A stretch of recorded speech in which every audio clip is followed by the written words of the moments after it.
The main character longed with all his heart to continue living, clinging to every opportunity to escape the clutches of fate. Now he was in a sterile white hospital room, where doctors with serious faces announced that his illness was so rare that it had never been seen before in the history of medicine. Now his name would be forever recorded in medical archives, becoming synonymous with this mysterious and unexplored disease. The doctors told him the bitter truth with sincere regret, explaining that his life was almost over. There was no hope in their voices as they delivered the verdict, a maximum of 6 months to live. And with these words, they literally knocked the ground from under his feet. Leaving the hospital walls behind, he wandered the streets of the city like a ghost, oblivious to the cars, people, and hustle and bustle around him. He couldn't comprehend that all this was happening to him, as if someone's cruel joke had turned into reality. After all, he had always worked tirelessly like a worker ant, believing that his efforts would lead to well-deserved peace of mind. After going through many trials, he had finally achieved stability, but now his life was coming to an end, like a broken string. Crossing the pedestrian crossing, he suddenly felt someone push him roughly, shouting a warning about the danger. But, completely immersed in his thoughts, he paid no attention and simply fell from the accidental touch, like a fragile doll. A single thought spun in his head: how unfair it was when a death sentence came unexpectedly, without the right to appeal. It was especially painful to realize this at the moment when luck finally smiled on him, because just a few days ago he had won the best lottery of his life. He desperately wanted to live, striving with all his heart to seize every day, because leaving this world was not part of his plans at all. With tears in his eyes, he silently begged fate for mercy, ready to be happy in any circumstances, just to be allowed to stay in this world. However, even despite this desperate desire, he did not want to cling to life if it turned into endless agony. In the end, his existence came to an end, only to begin anew. Now he had taken on a new form, reincarnated as a skeleton that did not even have the ability to perform normal human functions. Now he found himself in a dark and alien world, where greedy monsters eager to tear him apart attacked him from all sides.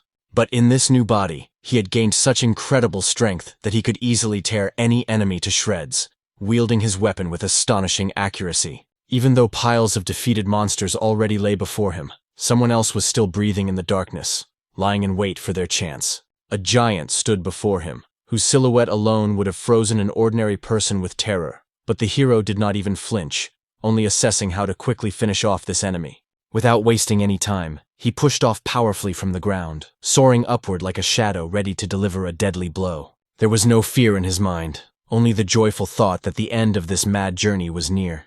However, in order to truly put an end to it, he had to eliminate this last obstacle. Without hesitation, he finished what he had started, sending the monster's head flying with one swift blow. The realization that this was the last enemy in his path brought him a rare sense of relief. Now, all preparations were complete, and the oppression of the rebels had finally reached its climax. After reincarnation, fate had brought him to the very bottom of the demonic hierarchy. He had become nothing more than a pitiful skeleton. However, this was only the beginning, and gradually climbing the ladder of power, he became the king of the undead, a lich capable of raising even the most desperate demon criminals from oblivion. At times, he wondered if he had now become completely bald, but as the king of demons, such trifles no longer mattered to him. His new subordinates chanted the name of their ruler, extolling his cunning and treachery, but they constantly called him Isaac. This annoyed the hero to the core, because his name was Isaac, and he was tired of explaining to these dimwits that they needed to say it correctly. These idiots couldn't even pronounce his name properly, but something else was more important. They asked him where he was going, and he replied without a shadow of a doubt that he was going to receive his well-deserved reward. Now he wanted only one thing: to finally eat some food, even the most disgusting kind, and, damn it, to be able to use the toilet again like a normal person. Soon he set foot on the sacred ground of the divine kingdom, where his main goal was to be fulfilled. Without further ado, he announced to those present that he had destroyed all the enemies who stood in their way, and now, according to the agreement, they were obliged to return his human form to him. In response, his interlocutor merely raised his eyebrows in amazement, asking if he had really finished off everyone, since it was supposed to take at least 500 years. Somewhere nearby, a girl was whispering to someone, discussing how all the high-ranking nobles were now forced to work for him for free, and then Isaac remarked irritably that he could hear every word they were saying. He didn't understand why everyone was stalling for time, because it had been agreed from the outset that if he fulfilled his part of the bargain, he would be made human immediately. Instead, they suddenly asked him a new question. Would he agree to do one more small job? Even as a skeleton, he could clearly see that these tricksters would never stop, and perhaps it was time to show them who was really in charge. His patience snapped, and he shouted furiously, demanding an explanation as to why the hell they were trying to make him their slave, because even if they were gods, it wouldn't be so easy to deal with him. The colossal aura of the demonic lord began to vibrate in the air, and he coldly remarked that surely these self-confident celestials dared to force him to work, knowing how to restore his human form. One of the girls sighed guiltily and admitted that he seemed to have guessed, and the self-proclaimed god only asked her irritably if they hadn't decided from the beginning that it wasn't worth messing with such a savage. Isaac smirked and, staring at them, asked if that was all they could say, because, apart from forbidden summoning techniques, they were incapable of either creating or destroying, and he, after all, was not a living being, but an undead. If they couldn't even turn him into a human who could theoretically threaten their divine kingdom, then their situation was pretty bad. Those with whom he had signed a contract began to wriggle out of it, begging him to give them a little more time, assuring him that if he completed a few more tasks, everything would work out. But Isaac didn't even listen, smiling predatorily and announcing that for violating the contract, he would take their lives. Now their only fate was to become skeletons like him. Those present shuddered, sensing his immense power and realizing that this demon was capable of reducing them to dust with a single wave of his hand. He just smiled, launching his attack and unleashing his destructive power. But suddenly, something went wrong. His power began to rapidly disappear, like sand through his fingers. Completely bewildered, he tried to move, but found that he could not even move a finger, demanding an explanation as to why his magic had disappeared and why his body no longer obeyed him. God, looking at the helpless demon with a cold smile, replied indifferently that it was not even worth trying to resist. Anyone whose name is written on his lists loses the ability to move. This technique is called destruction eradication, an ancient divine ability once used to seal away catastrophes like him. The Celestials were genuinely perplexed as to how a lowly demon dared to raise his hand against them, for he should have been grateful to them for even having the chance to serve their will, and now he faced the fate of an insignificant insect. Isaac, through clenched teeth, sarcastically asked why an insect, and whether a fluffy caterpillar would not be better, but in response, he heard only a mocking, stupid demon, followed by a grim comment that he still seemed obsessed with questions about hair. At that moment, he felt a strange, inexplicable tremor in what remained of his strength. He couldn't quite understand what was happening, but, frowning, he declared that these heavenly fools had no idea what they were getting themselves into. If these deities had planned this from the beginning, then why did they waste time? Because he would rather turn himself to dust than allow himself to be turned into an insignificant insect. Those who witnessed what was happening realized his intention to destroy himself and rushed to stop him, but it was too late. The main character had no intention of stopping, his body trembling with unbearable tension, and a wave of destructive energy began to pulsate around him. In an instant, there was a deafening explosion whose destructive force spread for hundreds of meters, turning everything around into ashes. The deities, of course, survived the catastrophe, but looking at the chaos around them, they spoke with mockery and concern about whether he was really so insane as to wipe himself off the face of the earth. One of them noticed a tiny beetle, exclaimed with joy, and was assured that the ritual had been successful. His companion, observing the result with cold certainty, confirmed that the seal had been applied correctly, and that the soul of the Demon King was now securely locked away. With the disappearance of the Lord of Darkness, their powers were supposed to return, for whenever he disappears, the deities regain their lost power. But even this was no cause for joy, for no one knew when the world would be shaken by a new catastrophe. Their plan was simple: to create the perfect vessel for the saint in the human world, and destroy all demons once and for all. One of the deities asked his companion if he was too exhausted after performing the ritual, but the other waved it off carelessly and said that the most important thing now was to find a soul for the saint to incarnate. At that moment, his fingers closed on the body of a beetle, which he recognized without a shadow of a doubt as the captured Demon King. Now this unfortunate creature would be eternally imprisoned in the form of a pitiful insect until he realized the futility of his existence. The first thing the main character saw after the flash was endless darkness, and in this darkness his thoughts raced chaotically, realizing that he had been tricked and deprived of everything.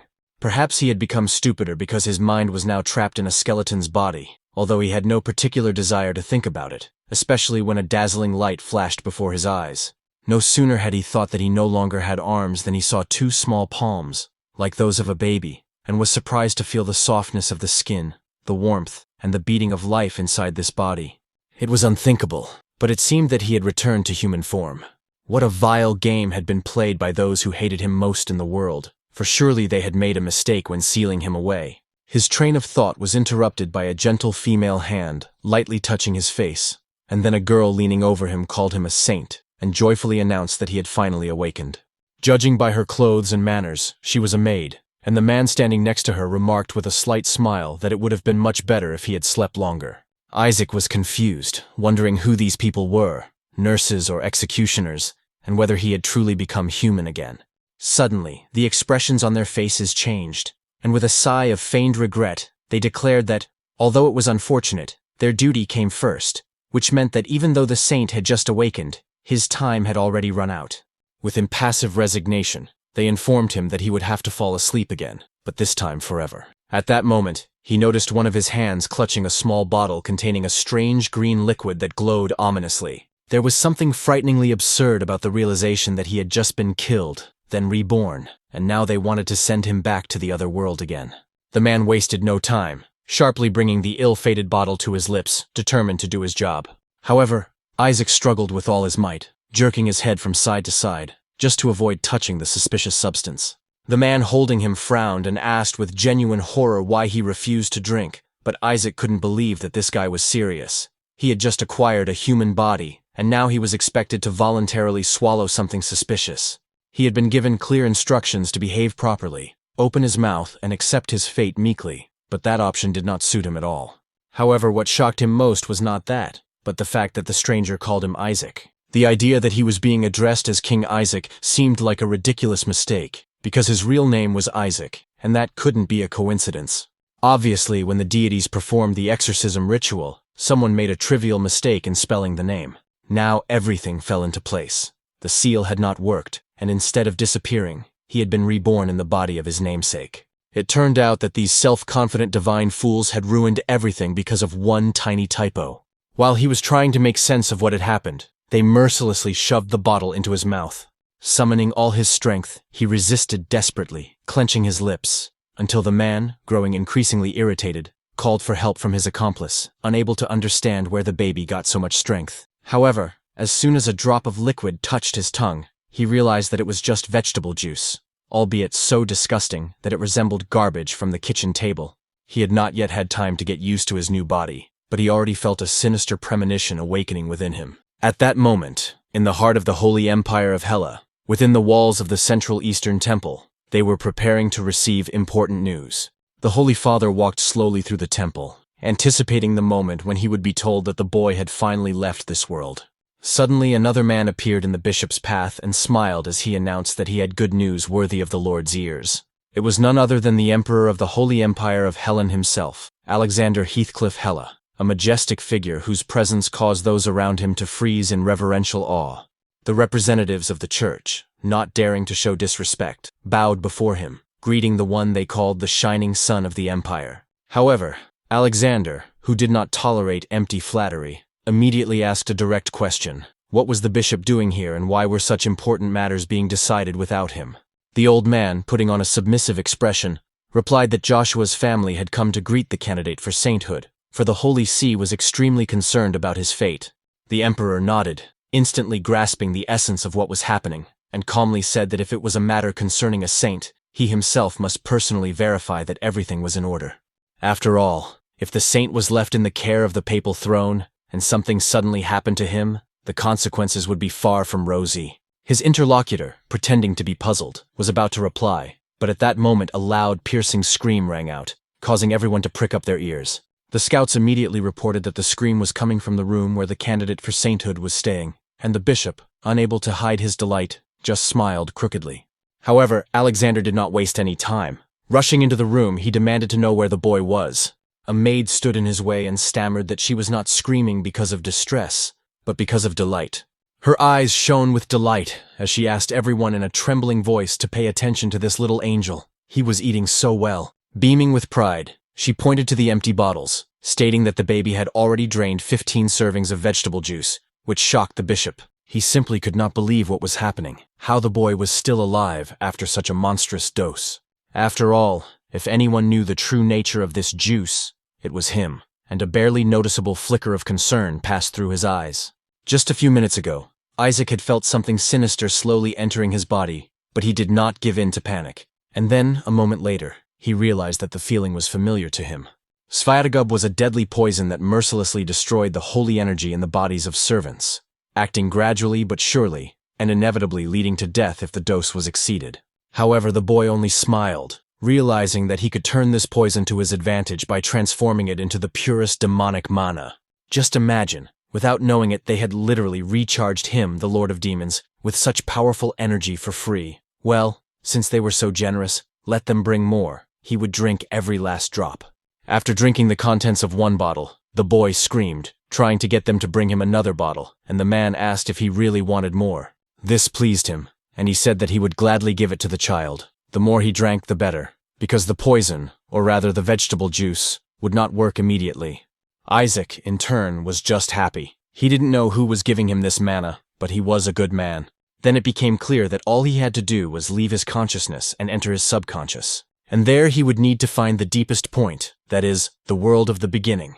This place is called the source of the core. Having penetrated there, the main character was glad that he was completely safe here.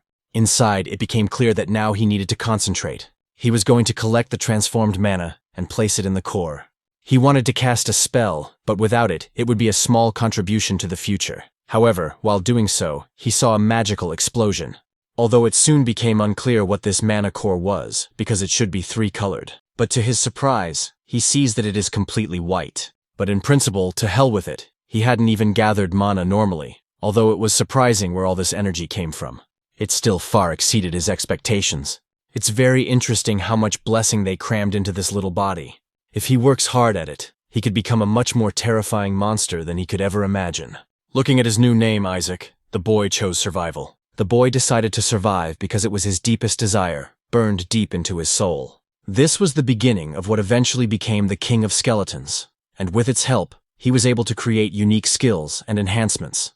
And in the end, the main character was even able to bring them into this body with him.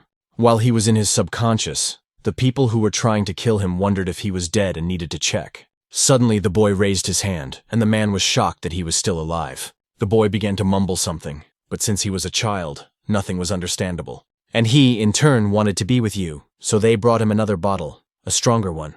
In reality, when the Emperor knocked on his door, he was glad that nothing had happened. Isaac thought that this was really an attempt on his life, but otherwise everything was fine. His attention was also drawn to a strange old man who was staring at him. It became a little scary. Perhaps he had eaten too much of the so-called poison, and he realized that it was still too early to give himself away, so he wanted to pretend to be a fool and smile. The bishop couldn't believe his eyes, wondering what was wrong with him. After all, from what he had drunk, he should already be writhing in convulsions and spitting blood. But it turned out that the child was just laughing at him, and this made the old man angrier and angrier. A couple of days ago, the central papacy announced that the one who became a saint would rule the empire. The man said that now everyone was trying to convince him that his child was a saint, even the lower nobility. The bishop asked the gentleman not to worry, as all other contenders for the role had been eliminated. The interlocutor noted that this was natural, but at the same time, there were bad rumors. And the talk is that there is a contender in the Yeshua family. This family is the emperor's right hand, and the bishop noted that unfortunately, nothing could be done about them. But the gentleman said that by the time his interlocutor arrived, he would already be dead. His role would simply be to confirm his death, and he had already taken care of the rest. The saint in this empire must be a boy from the Barrett family, said the patriarch of the House of Barrett and Cardinal Hire Barrett. Recalling this conversation, the bishop remembered that the cardinal had said that the child would be dead. So he did not understand why he, who was more alive than anyone else, could not be that child. At that moment, the emperor approached the boy's crib, and he was curious. He has sparkling silver hair, and isn't that the hair color of the founder of the Holy Empire? The bishop couldn't understand how my lord could say such a thing. The main character realized that this man was the emperor. Alexander noticed that he could say more that he was closer to God than the current pope, as expected of the last contender for the role of saint. When Isaac heard this, he couldn't believe his ears. What kind of pretender was he? The bishop pretended that the emperor was becoming more and more like him, saying that this could not continue. So he asked His Highness to let him take care of the baby, and the man asked suspiciously why he should do that. The old man said that something was wrong, that a newborn couldn't produce so much juice, but the emperor didn't understand what the problem was. The candidate for sainthood drank the clergy's beverages. The boy was called the Demon King, who had become a candidate for sainthood, and it was unclear how this had happened. The bishop continued to say that it would be better to make sure that everything was in order, so let His Highness allow him to do so. But the emperor refused again, saying that he would wait for the man from the house of Yeshua. Before you could speak, undigested dark mother spewed from the boy's mouth. He became alert, wondering if anyone had noticed him. The bishop immediately turned to his lordship, saying that he had just sensed dark energy coming from the baby. This was surprising, and no less suspicious in relation to him. The hero couldn't believe that the scoundrel had understood everything.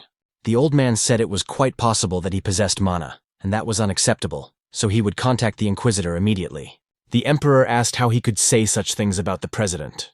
Then the representative of the church asked him not to worry, as the Pope had already found a candidate from the house of Barrett. Alexander was amazed that this man did not even hide the fact that they were representatives of his own family. The boy, in turn, understood why they wanted to get rid of him. The bishop picked him up and said that the Inquisitor had been summoned immediately. The emperor ordered him to stop immediately. The house of Yeshua is close to the imperial palace, and as the current emperor, he strongly insists on treating the child with care. The interlocutor said that he understood, my lord, but His Highness had recently said otherwise, that the crown prince should only be blessed after the saint had been determined. Alexander understood that if he did not support the child chosen by the Pope, the crown prince would remain without a blessing. Therefore, he asked whether this was indeed the will of the papacy. Isaac understood that there could be trouble if they did not understand who he was. The bishop said that they could verify everything that had happened now. He would do this with the help of exorcism, and while he was saying this, the boy grabbed the bottle. The old man continued, saying that if he was human, nothing would happen to him. But if he was a demon, everything would become clear. At that very moment, the main characters hit him very hard with that very bottle. So hard that blood gushed from his mouth and his teeth began to fall out. The hero smiled as if he were a baby and thought he was just playing the role of a child. The bishop couldn't believe what had happened, because the blow from the bottle was too strong. Those present said that the light he was emitting was divine, and that the child was definitely a saint. The boy thought that it was definitely not her, but that it was power. And to reinforce the result, he swung again. He hit the old man who was holding him just as hard, only on the other side of his face. But that was not all, because he continued to do so several more times. In the process, the bishop realized that it was dark mana. The emperor and those present were only happy and thought that the child was radiating divine light. Isaac decided to just cast a spell, strengthen the bottle, and continue to pretend to be an innocent child. I wonder how that scoundrel who tried to accuse him of something feels now. Someone noticed that the bishop was struck by his divinity. The boy didn't understand what it was, but every time he used dark mana, divine mana came out with it.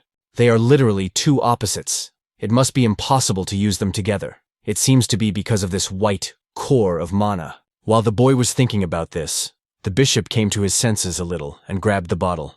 Then he threw it aside and swore by all the saints in the world that this child was a heretic. So it was necessary to perform an exorcism immediately. The boy thought he was simply incorrigible and continuing his dark deeds, not wanting to resort to this. But he ended up shooting himself in the foot. At that very moment, the priest felt something. When the bishop realized that it had been pulled out, he simply could not believe it. And this object was the remains of an exiled high-ranking demon, that is, a totem.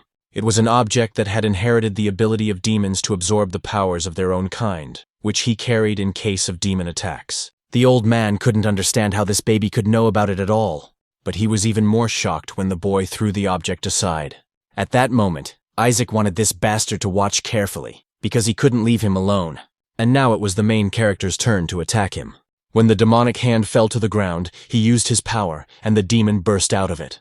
While the emperor and his knights were fussing, the boy was curious how the bishop now planned to fight back. One of the knights asked where the shadow lich could have come from. The emperor immediately turned to Bishop Mace, asking what it all meant. A demon in the temple. Had he gone mad? The old man, puzzled, asked if he hadn't seen the child take his totem. The man said he had seen it, but that the totem was supposed to restrain demons. So why had he suddenly resurrected it? He then ordered the guard to protect the child from the demon, as well as the bishop. They immediately took him away from the clergyman. While Masa couldn't believe what was happening, the hero was glad that this scoundrel got what he deserved. Now they would see how powerful this bishop really was. Suddenly the demon, who was being held back by the guards, began to scream for them to kill the saint. He tried to break free and rush at him to kill him.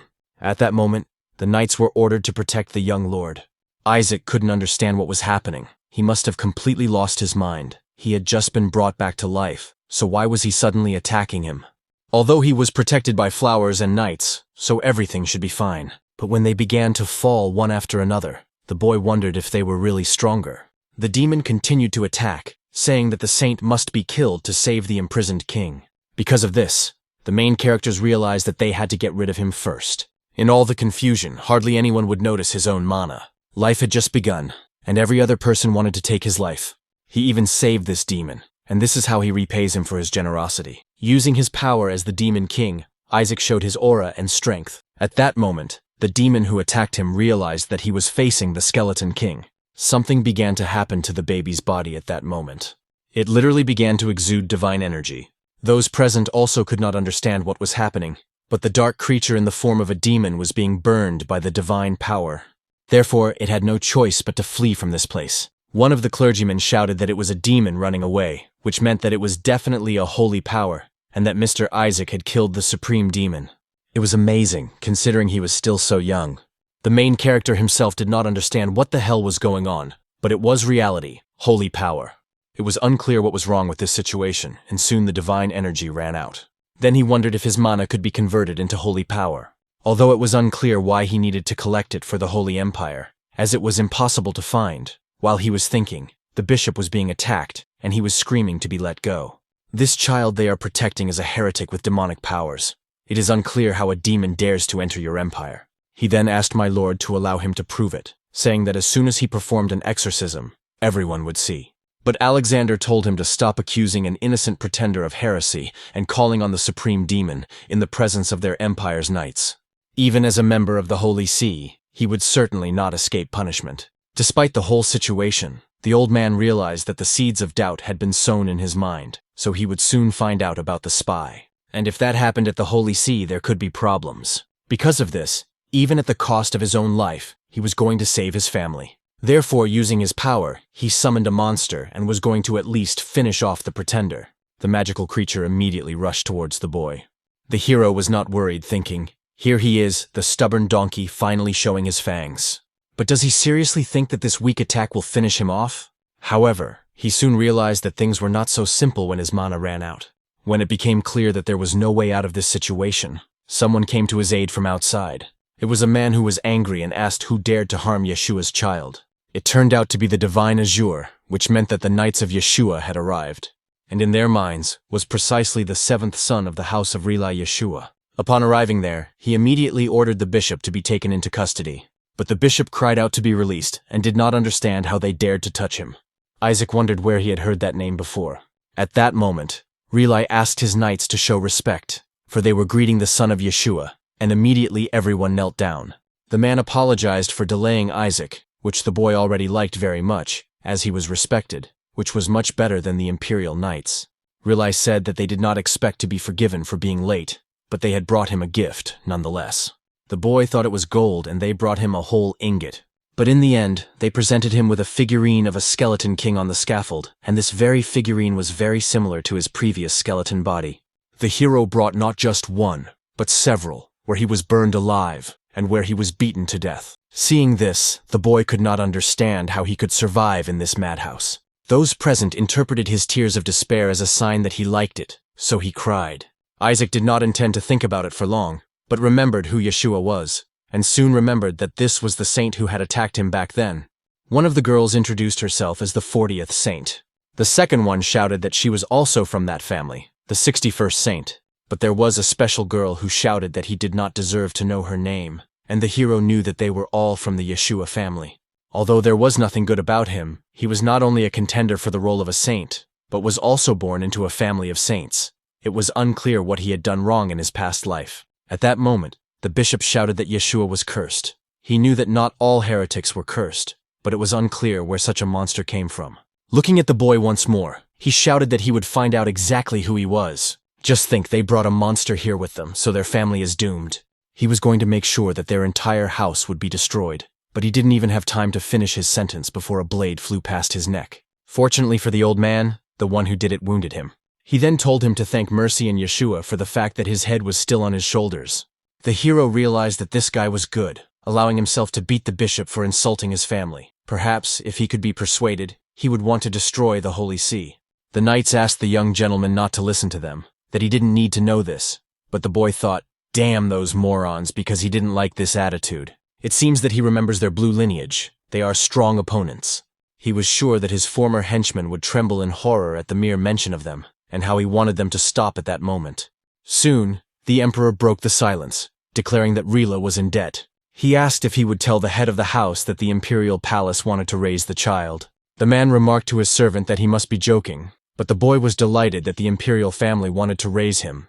Alexander said that all the forces of this empire would clearly target the young master, confident that the name of this their family is indeed strong, but can the divine azure in its current state protect him? His father would definitely be unhappy with them, because the color of his hair was a symbol of the founders of the Holy Empire. Isaac became curious about what they were talking about. The emperor also noted that the Skeleton King himself might be hunting the boy, which surprised the hero, who wondered why he would be hunting himself. Reli apologized to his majesty, but this child, Yeshua, is twisted, and he will be in their family. Whether it was his father or some Skeleton King, their family would cope just fine. Moreover, he was sure that the previous Saint Melissa would be happy to meet the authorities, and the emperor noted that he would not even argue with that. Then his interlocutor asked how they could allow the direct heir of Saint Melissa to grow up in the imperial family. This name was very familiar to the boy, and he wondered if it was the same one he had fought with before entering the world of the gods, the one who had left.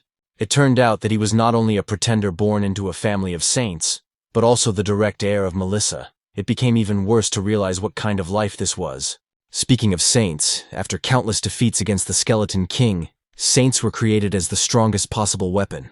The hammer of the gods, punishing evil with pure power, carrying divine light and, most importantly, the highest rank of Knights of Light in the Holy Empire. Seeing their incredible power, everyone believed that the days of the Skeleton King were numbered. The saints had power and protection comparable to spirits, vitality, the beauty of self-destruction, and much more. However, even despite all her advantages, the Skeleton King was simply merciless.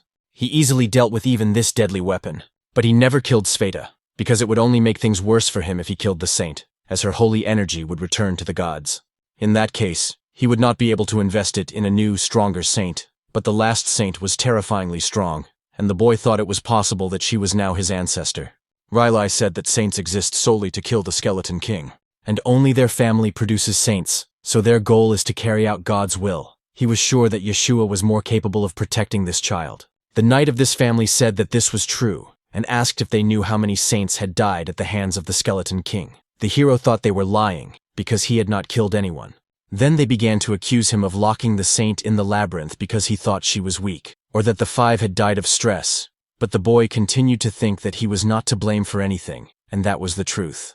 Seeing his anger, Rili told him not to worry. Even if they cursed him, they would protect him. But Isaac just wanted them to leave him alone.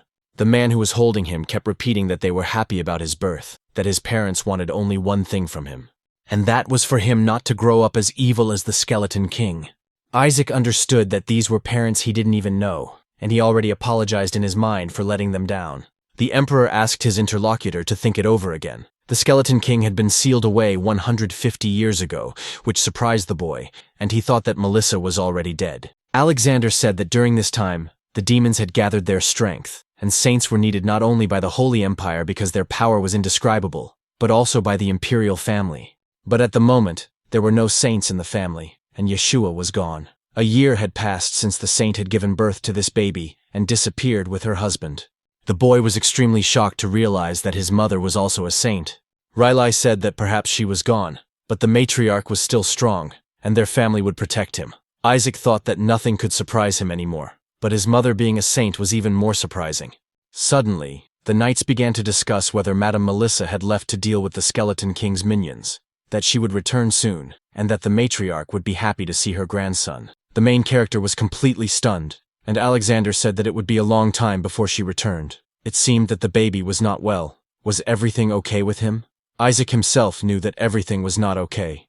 He had just learned that his main enemies were still alive. As soon as Melissa found out who he was, he would get a hammer to the head. The others were one thing, but she was a different story altogether.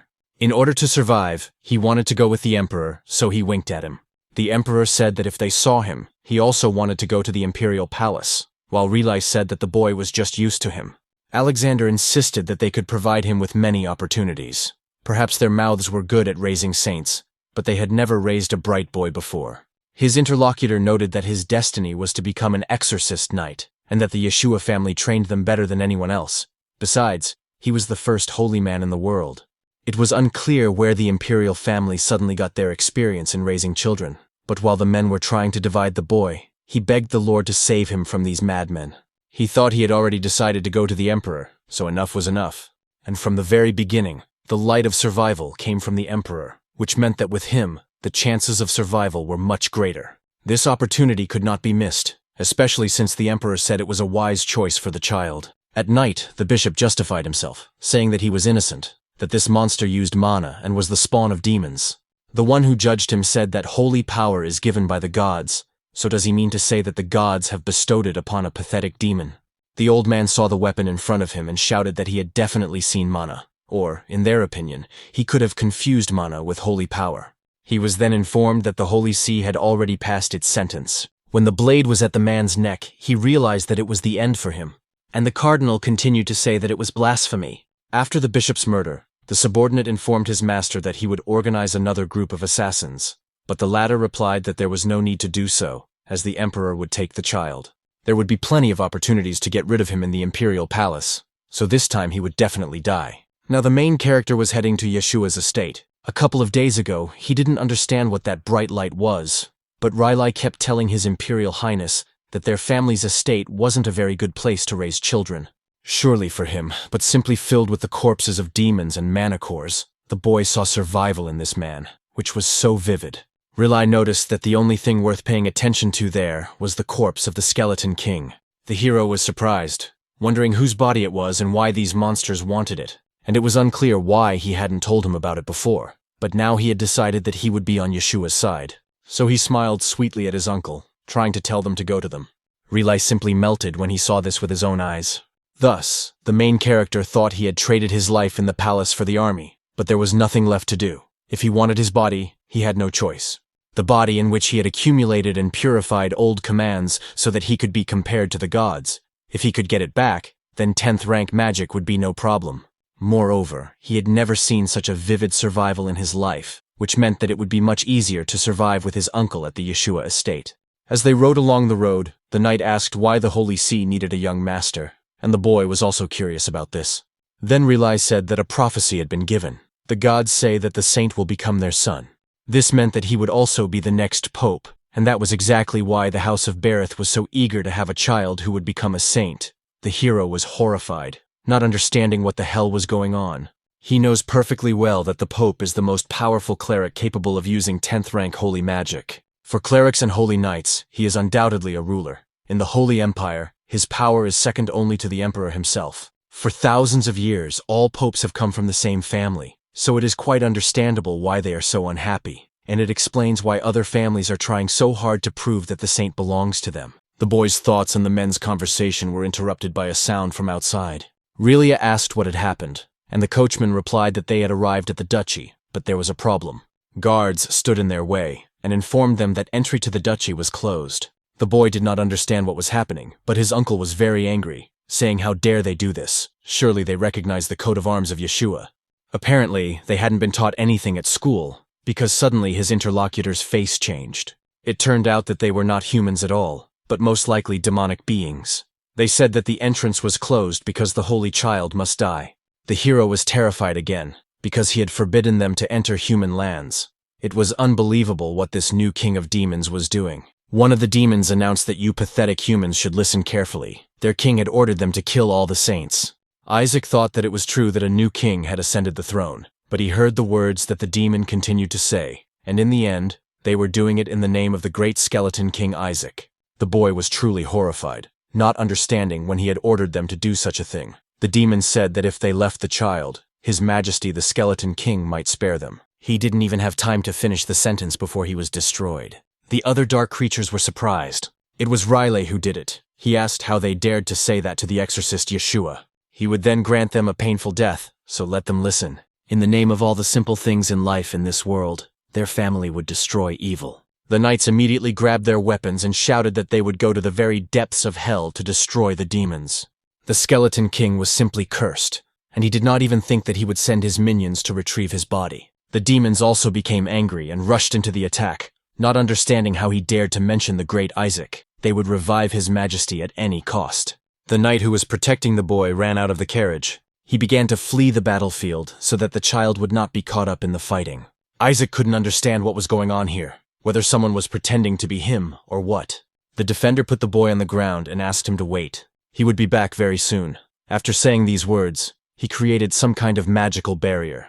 Isaac realized that this barrier was very strong, and even a high-octane demon couldn't break through it. It turned out that it couldn't be broken from the outside, but it couldn't be broken through from the inside either.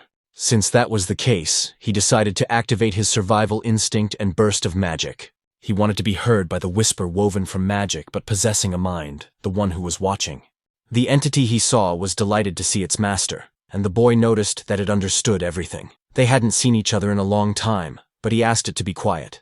The subordinate said that he never thought he would ever see his great face again. The hero said that he didn't think so either, and even missed the whisper, even though it was just a detection spell, but it had its own personality. He had to do it because manually processing the detection results in the middle of battle was still a pain, and over time he gained consciousness, but that made him even cuter. Whisper informed him that his master's anger was still striking. He took over the child's body without a shred of guilt, but it was incomprehensible how those damn gods dared, no matter how repulsive he was, to put him in the body of that vile child. The master shouted that he should stop ranting and start looking for enemies, and his companion immediately began to do so. To begin with, he searched within a radius of 100 meters. He reported that there were a total of 88 enemies, but His Majesty would not even touch them with a finger. The boy wondered if they had gone mad, where they were going to wage war with so many of them. If the local guards were reinforced, it would be more difficult for him to communicate with his wards. At this rate, he would have to kill them himself before Yeshua understood anything. Even if it means spending all of your accumulated mana, you have to do it. Suddenly, a whisper informed him that there were fewer and fewer enemies left, and their number continued to drop sharply, now down to 31. The hero did not understand what was going on, but his uncles informed him that someone was approaching them. The demons also noticed who had arrived, and one of them was happy to see his brother. He asked them to kill this saint, who was so displeasing to them. A whisper informed the Lord that there were no enemies left and a shadow lich had been discovered. He was very angry and said that they dared to touch his king and must be killed. Isaac could not believe his eyes and realized that he too had gone mad. Isaac had freed him earlier, and the shadow lich had become obsessed with him, possessed by sympathy. Now the creature told them not to even look at the child with their disgusting eyes. Otherwise, if they continued, it would rip out their eyes. But there was a problem between them, because humans did not know the language the lich spoke. Isaac was amazed. It seemed he understood that this was the Skeleton King, and his loyalty was commendable. But it was unclear why he had decided to show himself now. While the knights rushed into the attack, the boy muttered something naturally. No one understood him, but he said that they should not touch his food. The knight who was protecting him asked him to calm down, saying they would be done soon. The lich was delighted that his master had noticed him. Now he had a reason to live. After that, he immediately headed towards his master. His uncle noticed that he was heading towards Isaac and that he needed to be stopped. The lich said that these paladins were pathetic. He didn't understand how they dared to lock him in this insignificant bubble, and the hero was glad that his subordinate had noticed him. After all, he couldn't let his mana snack die, so he wanted the lich to break this barrier. Surprisingly, his subordinate understood him and immediately struck the barrier very hard. The knights present could not believe their eyes when the barrier was destroyed. The Demon King praised the lich for doing this. Then he touched him and said that it was time for him to rest. The loyal subordinate did not understand why his master was treating him this way, and soon found himself turned into a romantic artifact. Relai, like the others, was discouraged, thinking that the boy had just turned him into a totem. Instantly totemizing a demon is just wonderful how good he is. It is a sacred spell that only the strongest, such as saints or cardinals, can use.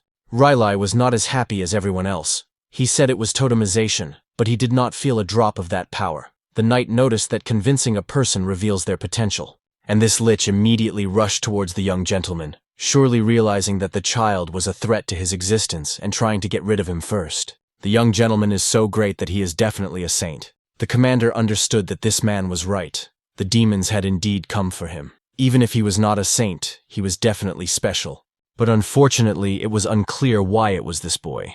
Perhaps it was because of the curse of the Skeleton King, who suddenly heard his ward. He said that as the captain of the Divine Azure, he would protect the young master Isaac and the future of the house of Yeshua.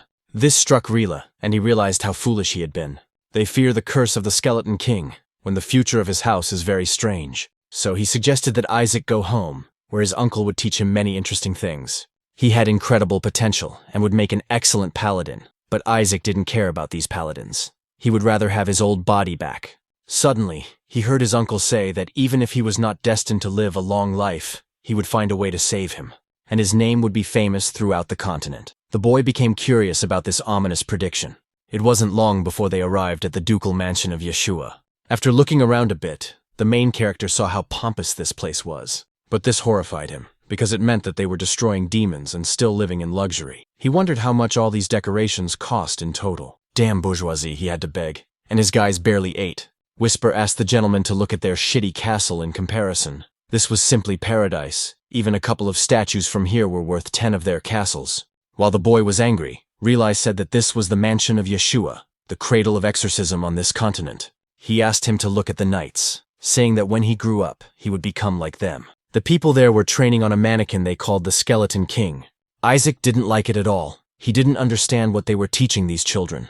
It was as if he had fallen into some kind of sect. Although it didn't particularly bother him, since he was now part of the Holy Empire, he would simply enslave the emperor and turn it into Isaac's empire. Suddenly, a whisper asked if the Skeleton King would allow them to insult him, which was very unfortunate. The gentleman simply replied that he should cover his mouth and continue the reconnaissance. He immediately began to carry out his order, and lights lit up throughout the estate. In his subconscious, he replied that these were manacores, and there were tens of thousands of them here. For his subordinate, it was also surprisingly unclear how many demons they had killed. Soon, his uncle announced that they had arrived and ordered his subordinates to prepare his room, because Isaac would be living with him. The servant apologized, but said that they had been ordered to take young Master Isaac to the annex. Naturally, Reili asked why this was so. His interlocutor informed him that the 5th young master had said that Isaac was forbidden to enter the mansion. When the man couldn't understand why they would want to make the child live in a cursed place where people die, the hero liked these family squabbles, which meant they had wonderful mouths. Reili then noted that the older brother apparently had nothing to do, and the boy knew that it was truly incomprehensible why he would live in the annex when he could live luxuriously in the mansion. Suddenly, his subordinates informed him that the manacores were located there. The paladin said that he had sent him away in good health, that he would not allow his nephew to live with ghosts, but the child now wanted the annex. His uncle said that they were going to his room, and that every night before bed, he would read him a story about the network battles against the Skeleton King. When they were finished, he would teach him a special method of exorcism, developed specifically to defeat the Skeleton King. The hero did not want to remember all this, because he wanted to banish him. At that moment, a 5th young gentleman appeared on the road. He told his younger brother that he had first picked up a cross on the street, and now dared to make noise. He ordered that the boy be put up in the annex. His brother had not been here for a long time, but as soon as he arrived, he began to oppose his older brother. This guy's name is Goel. Even Isaac was surprised when he saw him, because he realized that he was a rare scoundrel. The older brother told the younger one to put it on the ground, and he would take it to the annex. Reili asked if he was joking. This child, their direct heir, and he wanted to put him in the annex, where they send people as punishment. He should get out of the way. He forgives him for the exorcism ritual of the Skeleton King in his room. Isaac understood that Goel did not want to see him in the mansion, but he was glad about it, because he himself wanted to go to the annex. Goel approached the boy and asked where he got this bony kid, what kind of direct heir he was. Looking at the boy's face, the hero thought he was glad that he wanted to send him to the annex.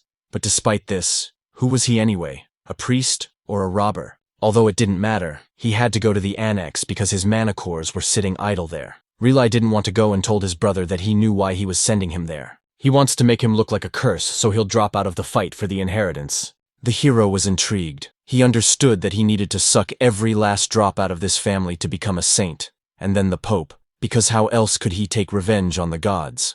Goel noticed that demons had already tried to catch him, so he was cursed. But one of the knights said that this was not true. Moreover, the young lord had exorcised the demons himself. The fact that the demons attacked him only meant that he was dangerous to them, and another person nearby confirmed this. Goel was surprised by this attitude and sarcastically declared that he was about to cry, with everyone standing up to protect a piece of trash. Let them shut up if we think he's a saint, then let him prove it with some skill. The whisper suggested that the gentleman order it with a meteor call. Soon the man said, if he is a saint, then how about this? Let him save this symbol of their home, or whatever they call it, the tree that the Duke loves so much. He was talking about the divine tree that died after absorbing demonic energy. If he was a saint, then reviving it would be a piece of cake for him. While the men were talking, the boy wondered what Melissa had actually been fighting for, as her descendants had grown up and simply relaxed. The oldest of them was missing, and the fifth was some kind of idiot. At that moment, he noticed something that caught his attention, so he grabbed his subordinate and immediately threw him aside. He turned it off so that he would take it away faster, so why did he send him there? Riley continued to be indignant that in 70 years no one had managed to revive this tree, and he wanted a child who didn't even understand his words to do something. Suddenly, they heard a noise and were amazed when they saw it. This was because the divine tree, which had been dead, suddenly came back to life. Goel said in horror that even healing and cleansing rituals had not saved it. The main character just smiled and thought that there were no problems. He simply noticed a lot of residual demonic mana in the roots of the tree and sucked it out, whispering that he had done everything as requested.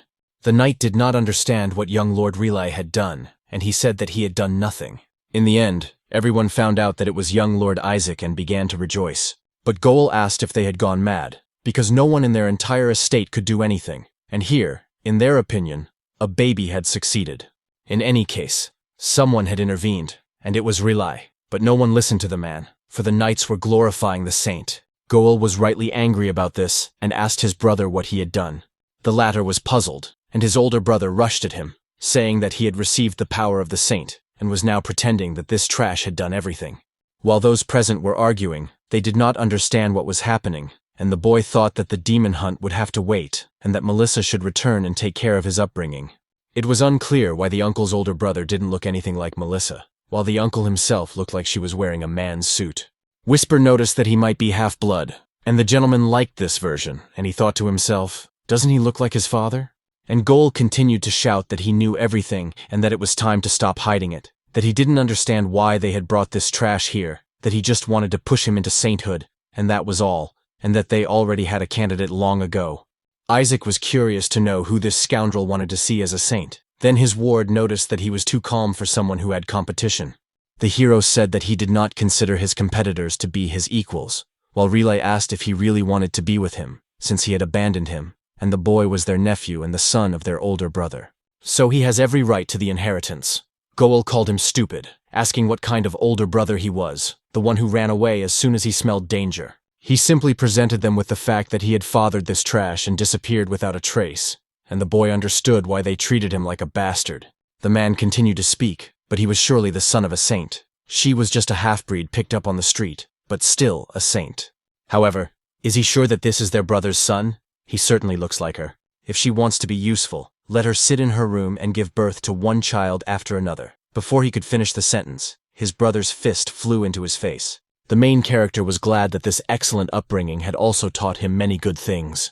The brothers continued to fight, and people tried to stop them. The boy thought it was better that the family was in such discord that he wouldn't even have to divide it up and could start ruling right away. He was going to completely destroy the family of this accursed woman. His subordinate asked if he thought that if he destroyed this house, he would have nothing left, but the hero just told him to shut up. A little time passed, and he sat there as usual, doing nothing.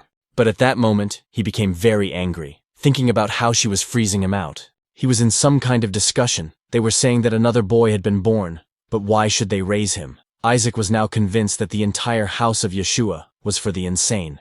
Someone said that when they took a commoner and raised her to be a saint, the least she could do was give birth to a useful man, and these words made the boy even angrier. Suddenly, the woman sitting at the table also asked him to calm down. Turning to Rila, she remarked that a branch of their family had said they were ready to take him in. This woman's name was Hina. She was Elijah Yeshua's second wife and the current head of the family. So she asked why he had brought him to the main branch, and the hero realized that she was not even hiding her dislike and that she was the one who had hurt him in the annex. Goel called his mother the current manager and said that she was asking a question, but he couldn't hear the answer. It was even worse for the hero that she was the mother of this donkey. Relay realized that his father had left his post after all. The woman noted that he had left for a short time, and the whole mess with the pretenders had gotten him into trouble.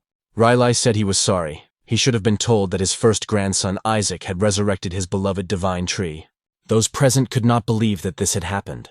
Goel said that it was a coincidence. How could the estate do something like that? And that it was the result of their joint prayers at the house of Yeshua.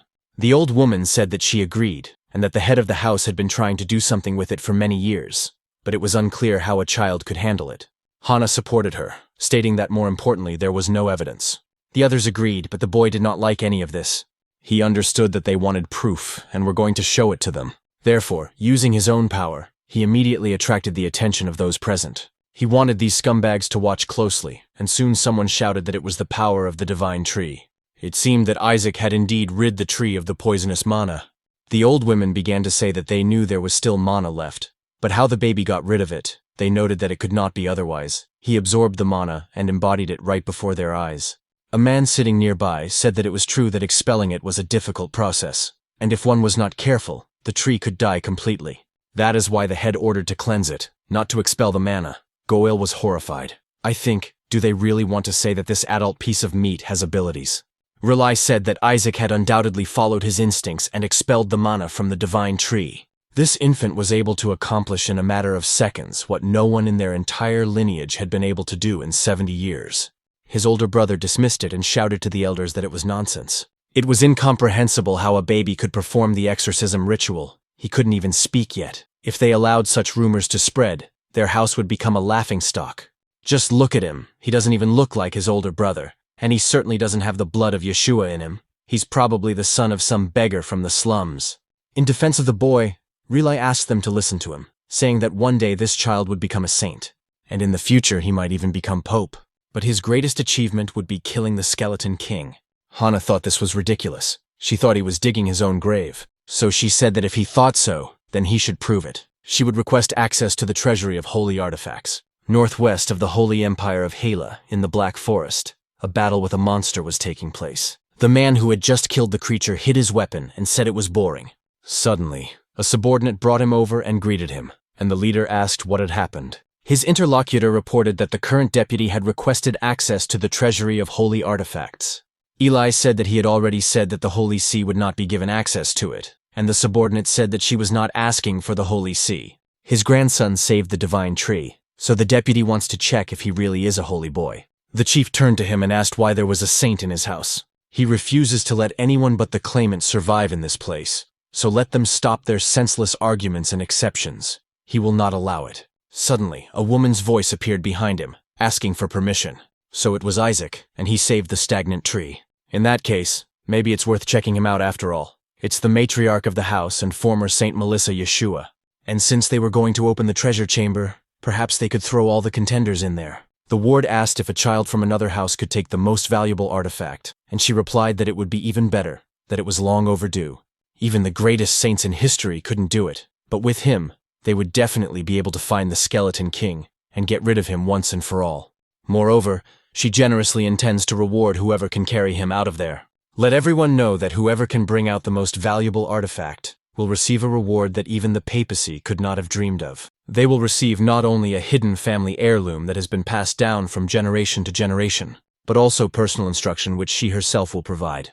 The woman intends to teach the successful candidate everything she knows. For many thousands of years, the treasury had buried flowers, artifacts, and secret techniques, and generations of saints had kept it in order, which meant that the house of Yeshua could be called its rightful owner. Since only children under the age of 10 were allowed to enter, the treasure house was used to perform the first birthday ritual for the candidates. Then their abilities were measured by what they took out of it, but it was by no means a safe place. Even a candidate could die there, and after numerous deaths within its walls, the treasury was sealed.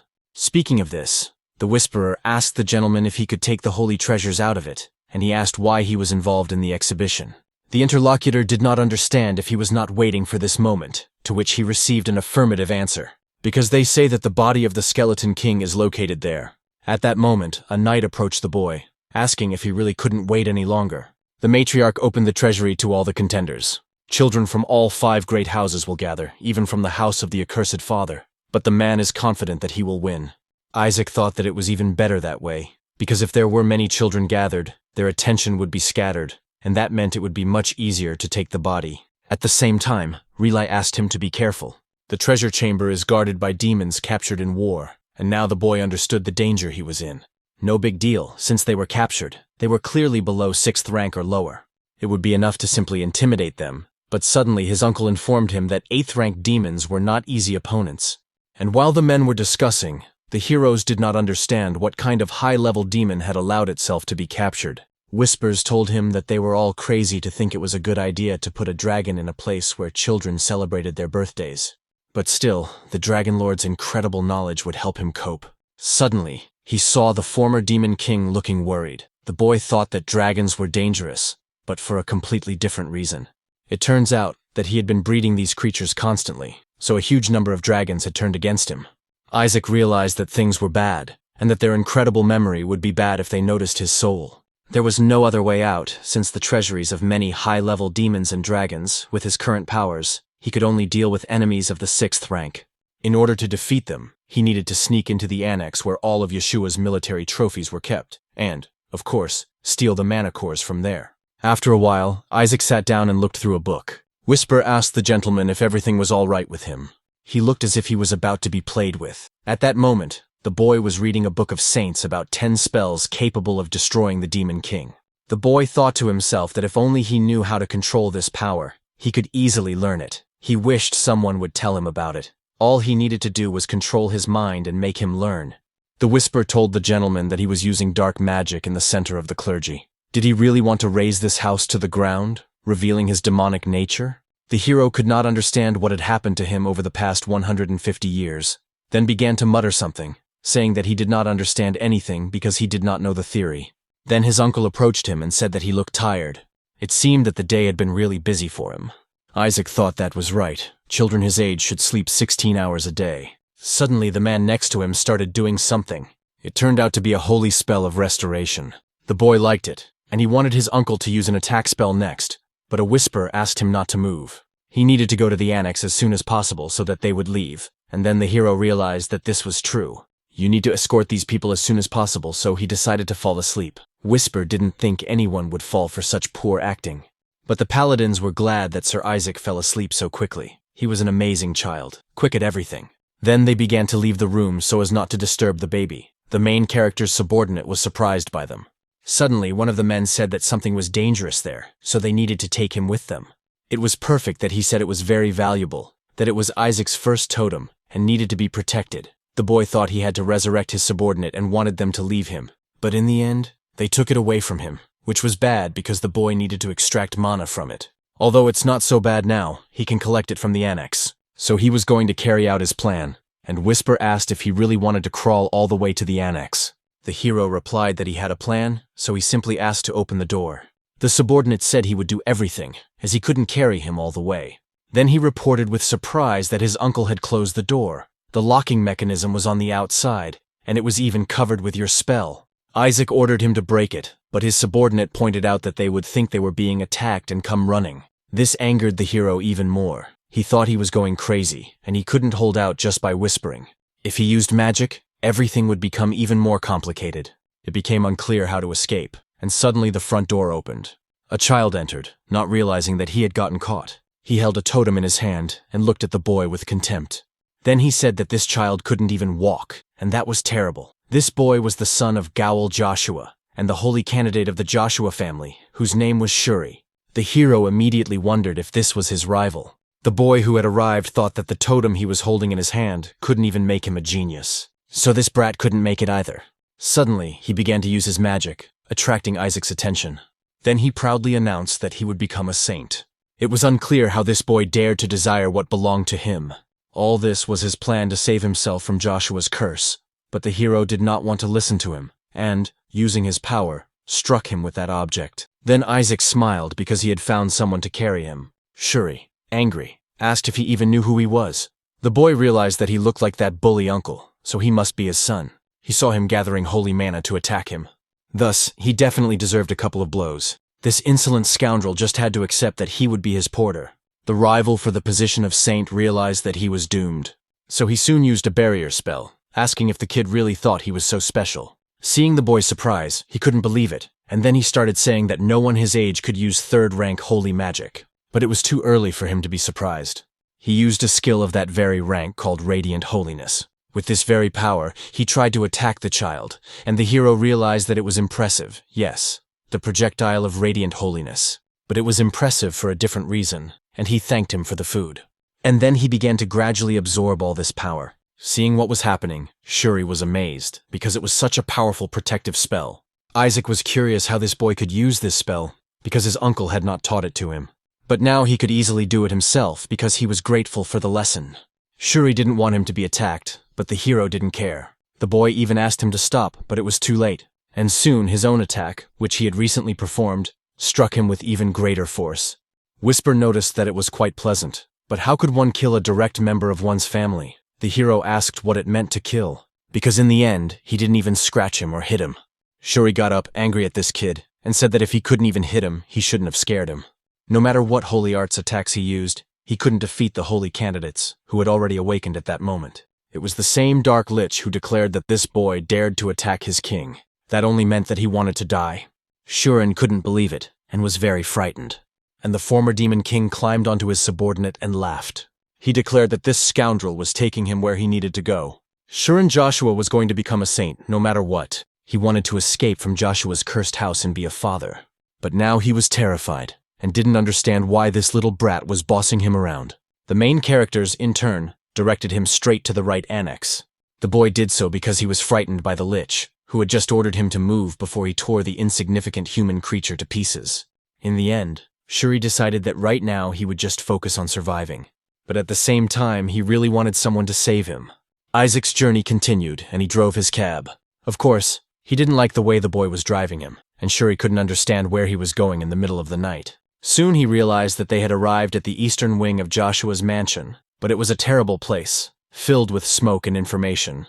The guy thought that this boy was crazy, because he had brought him here, where several people had been found, so the patriarch forbade entry. Whispers brought the joyful news that several dozen people had died here. To accumulate so much mana, one would need to train for decades until death. Isaac was already delighted by this and wanted the boy to drag him there quickly, but Shuri didn't want that at all, and they say they can't. The adults had forbidden them to enter, but after a moment, Lich easily persuaded him. As a result, Shuri was very concerned and continued on his way. After looking around a bit, Isaac realized that the inside of the building looked much worse. Suddenly, he saw something that caught his attention. The subordinate told his boss that the entire building was sealed off. There was some kind of protective barrier on every door.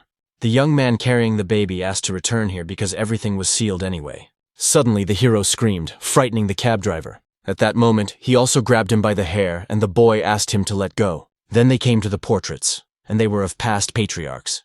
Since the baby Shuri wanted to come here, he wondered if he now wanted to take the place of the patriarch. But it was pointless anyway, because he would be the next patriarch. The main character did not want to listen to him at all and just threw the object with all his might towards the paintings. This discouraged Shuri even more. He shouted, "Has this scoundrel gone mad? I don't understand what he's doing." Isaac couldn't understand why anyone would put barriers on portraits. At that moment, a whisper informed the gentleman that the barriers had been destroyed, which made him happy. Isaac decided it was time to leave, but the boy who had brought him there didn't understand where he was going. Then he saw the child start to roll away in the other direction, so he asked in horror if he was a fool and where he was going after all he had done. Meanwhile, the main character continued on his way to the right room, where there were many mana cores. Shuri also wanted to get into this room, so the gentleman ordered the whisper to close the door. The boy realized that the door was closing, so he asked to stop because he wanted to see something. Isaac thought that a child like him didn't need to know about such things. Soon, when he was left alone, he decided to start absorbing all the nuclei. Shuri continued to knock on the door and shout for the boy to get out. Otherwise, he would tell the adults everything. While he was knocking and trying to open the door, someone appeared behind him. It turned out to be Relai with the knights and the elder. He turned to the boy and asked what he was doing there, and the boy said that his uncle had come just in time and told him that Isaac was a monster. But while he was saying this, the elder shouted, asking what Shuri was doing here, since he knew that going into the annex was strictly forbidden, and what he was thinking, bringing the baby here. Then the boy realized that they wanted to put all the blame on him. The woman asked how many people he thought had seen him carrying Isaac here on his back, and on top of that, traces of light attack magic had been found in his room. That meant he was responsible for everything. Shuri shouted that it wasn't true, that he had brought him here, and that part of the holy attack magic was his. But they all misunderstood. The uncle approached the boy and said that this time he had gone too far. Whatever it was, he was picking on a baby who had not even been weaned yet. So the man asked where he had locked Isaac up, and Shuri replied in tears that he hadn't locked anyone up. It turned out that Isaac had gone through that door himself. The knight still thought that Shuri was to blame for everything, and Relai tried to open the door, asking if Isaac was there. When she opened the door, she really did see the crying baby sitting there. The elder asked if he was all right, because he looked very frightened. The man picked him up and said that he was fine. He was really scared, but it didn't look like anything had happened to him. Relai looked at Shuri angrily and said that he should be ashamed of himself, and the boy tried to justify himself with tears in his eyes. At that moment, Isaac was smiling at him and thinking that thanks to him, he had eaten his fill. Shuri was terrified that this guy was also gloating over him, and while the elder was scolding him, Isaac thought about how there was more mana than he had expected. He had received as much mana as he would have gained in 100 years of training, all in one go. With that amount, he would finally be able to carry out his plan. It would take time, and his uncle told the boy that he would like to introduce him to someone. The girl next to him was named Aseli, and she would be his assistant. She introduced herself, stating that she was a paladin of the house of Joshua Aseli Lark. She would serve her master until her death. The hero was surprised and realized that they had assigned someone to watch him, probably because of what had happened last time. So he turned to the girl. He wanted to say that she was fired, but because he couldn't speak, he just mumbled something. The uncle and the girl who were looking at him were stunned. Then the assistant turned to the young gentleman, Relai. She asked admiringly if she could hold the baby. Such a hero was clearly unexpected, although in his opinion, everyone in this house was crazy. Then the uncle took a ring out of his pocket and said it was a gift for him. When Isaac saw it, he wondered if he had found it in a trash can. Whisper noted that he thought he heard something, but it seemed that Joshua's family was indeed experiencing a financial crisis. It was unclear how this could be considered a worthy gift for the master's first birthday, but suddenly Aseli was surprised and declared that this relic was sacred. This piqued the boy's interest, and his uncle said that he had bought it especially for Isaac from the council. The hero looked at the ring and realized that it was real. The ring that the saints used in the battle against him is older, and contains a small miracle of God. The holy power stored in it was simply incredible. Although it seems he can only use it once or twice before it breaks, he has a way to subdue it. And there is someone else who is very angry with him. The expression on this guy's face guarantees that it's real, looking at his little nephew as if he's about to kill him. But suddenly the man called him his cute little nephew, and declared how wonderful he actually is. He also hopes that the boy feels very comfortable here. The hero didn't understand what this nastiness was, and the whisper told him that he had probably finally gone mad and everything was only getting more complicated. Isaac broke the blessing device, the repository of religion, so he couldn't not receive it, and at the same time, he didn't expect them to give him the holy relic so easily. Before that, the elder said that if Isaac couldn't get the blessing, it would be fair for them to give it to him. Goel couldn't believe it and asked them to give it to his child. The woman said that if it was about Shuri, he had already received the blessing from the holy throne, so there was no need to be greedy, and he should just leave. Goel was angry, thinking that he was going to take it and give it to the throne, and this boy would not even understand the true value of the relic. He went on to say that if he was going to give him a gift, he should have chosen something good, not this junk. Relai couldn't understand how his brother could say such things about holy objects. And the man said that Isaac was his precious nephew, and you couldn't give him this useless thing. Then he presented his gift, and said that this ring was imbued with blessings directly from the Holy See. It would be more useful in the relic repository, and Rella could never get it for the boy. Then he asked Isaac to take it, and they would give him an old and dirty ring, but the hero did not want that, so he hid him.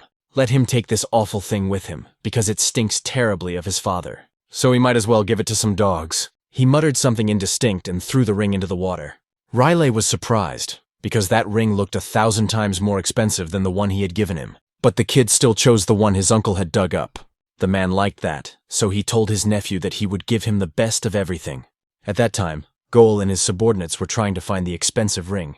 Isaac cast a spell of weight on it so that they would never find it, whispering his determination not to even touch such a vile object, worthy of admiration. And the master asked to take this ring at dawn, although the subordinate did not like it, but still agreed. They couldn't find the ring anywhere, so Goel thought it would cost a fortune. A little while later, in his office, he was angry at the brat, because he had no idea how much the thing was worth. But it didn't matter now. He bet he wouldn't be able to use the ring properly anyway. It's the right thing for someone who can't even use spell flowers. To use it, you need to absorb the holy power of at least 20 people, and that's impossible. I wonder if at least 10 people will come to his first birthday. The next day, a huge number of people gathered on the street. Aseli said that it was surprising that there were more than 148 candidates for sainthood on the list, and that about 4,000 people had gathered today, including nobles and servants. It seemed that all the ducal families and more than a dozen marquis families had arrived, and even neighboring countries had sent their saint candidates. Wasn't that surprising? The hero did not understand why there were so many candidates for sainthood. Had the gods become lazy and simply scattered them everywhere? Whisper noted that they were exactly the kind of people who would do such a thing. Relic said that he didn't expect this either, thinking that no one would come and that it was a trap. Suddenly, a man entered the room and said, "Of course, they would not think that way." It was Count Simon Age, the head of one of the Empire's 3 trade unions and a friend of Relic's. Relic was surprised that Simon had also arrived, and his comrades said that the rumor had spread throughout the Empire, so how could he not come? Everyone realized that it was not a trap and decided to attend. After all the Slovaks from Joshua's house were there. Not to mention that the family had put Joshua's head on the line, so he couldn't miss such a moment. Even his father's family would most likely bring him here. Relic said that Papa's family would never attend, but Simon noted that he also thought that the haughty royals would never show up on Joshua's land, because they hated everyone except the Barrett family. He also said that his son Armin is also a candidate for sainthood, and that the event is being organized by Joshua's family anyway, so Papa's family has no reason to interfere. His interlocutor asked him to be careful with what he said. He simply did not want to see snobs who always turn up their noses. When suddenly another person entered the room and said that there is an old saying that nothing is as dangerous as a vulgar friend. And alas, the wisdom of the ancestors is never wrong. Those present were surprised at Bishop Bereth. He said that only a weak person from Joshua's family would organize such an event, hoping that his baby would bring something from the relic repository to save the family's reputation. He was curious to see Joshua's child, who dared to declare himself a candidate for sainthood. But for some reason, he did not see him now. What a wonderful opportunity for them. The bishop sincerely prays that the candidate for sainthood will exalt the name of their family. Relic wondered if this was a ploy organized by the Holy See. The fact that the number of candidates for sainthood had grown from 25 to 148 in just the last week already raises questions.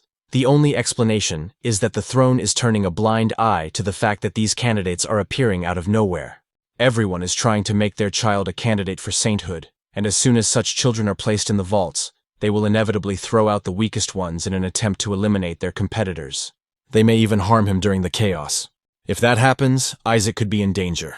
The boy from the Joshua family, except for his outstanding appearance and reputation, was completely useless. However, for those who crave Joshua's superior genes, or those who seek to serve a favored family, the fathers of the holy lineage hated him. This child was simply the perfect prey. The other children were asked to give this boy to Joshua as a little prank, so that he would not die, but would be unable to do anything. It was necessary to mix it with water and use the holy poison to teach the boy a lesson about how cruel the world can be. Let even these children make him a laughingstock, and proclaim that Joshua would never become a saint. At that moment, everyone stared at the boy in amazement as he continued to drink all the poison, which had no effect on him but only fueled his demonic energy. Those present were horrified by what they saw, not understanding how many bottles he had already drunk. Isaac in turn cursed and wanted them to bring him more of this poison, unable to kill him. The other children were very frightened at that moment and did not know what to do. Some even began to discuss what was wrong with this child, because they had even mixed in a laxative. Perhaps he had taken the wrong bottle. One of the boys wondered why he continued to drink bottles of poison. They were even ashamed of him because of this. Stop slandering Joshua's name. He should be able to say that something is wrong with him, being a candidate for sainthood. So this boy took the bottle of poison from him and asked if he was dehydrated. Then he gave him a second bottle.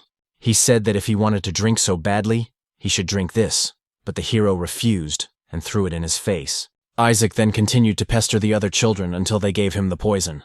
Someone even wanted to give him the sacred poison, which interested the hero, so he eagerly rushed at that boy. And while they were fighting, the others discussed his incredible resistance to poisons, having heard that a person can achieve a level of natural poison breakdown by training their sacred power.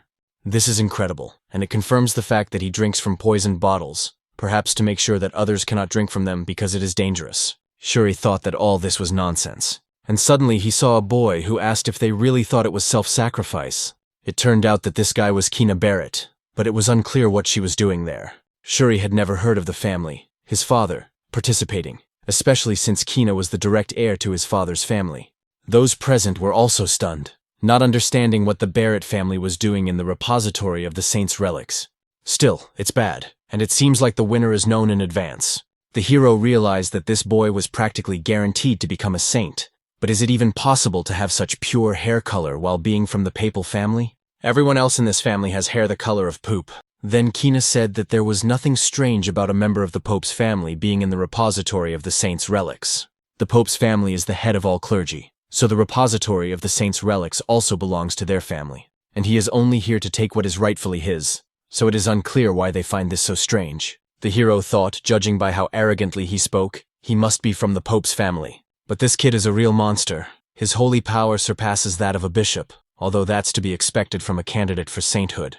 Suddenly, Kina said he doesn't use such vulgar methods to humiliate the host, and they even dare to call themselves saint candidates after that. It's very nasty of them, and what good does it do to bully a child? It cannot be that the baby is resistant to poisons.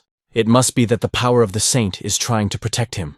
The hero realized that stupidity is hereditary. Suddenly, the boy who approached him noticed that everything was fine, and that he would cleanse him of the poison. Those present were shocked that he could already use the holy spell of detoxification.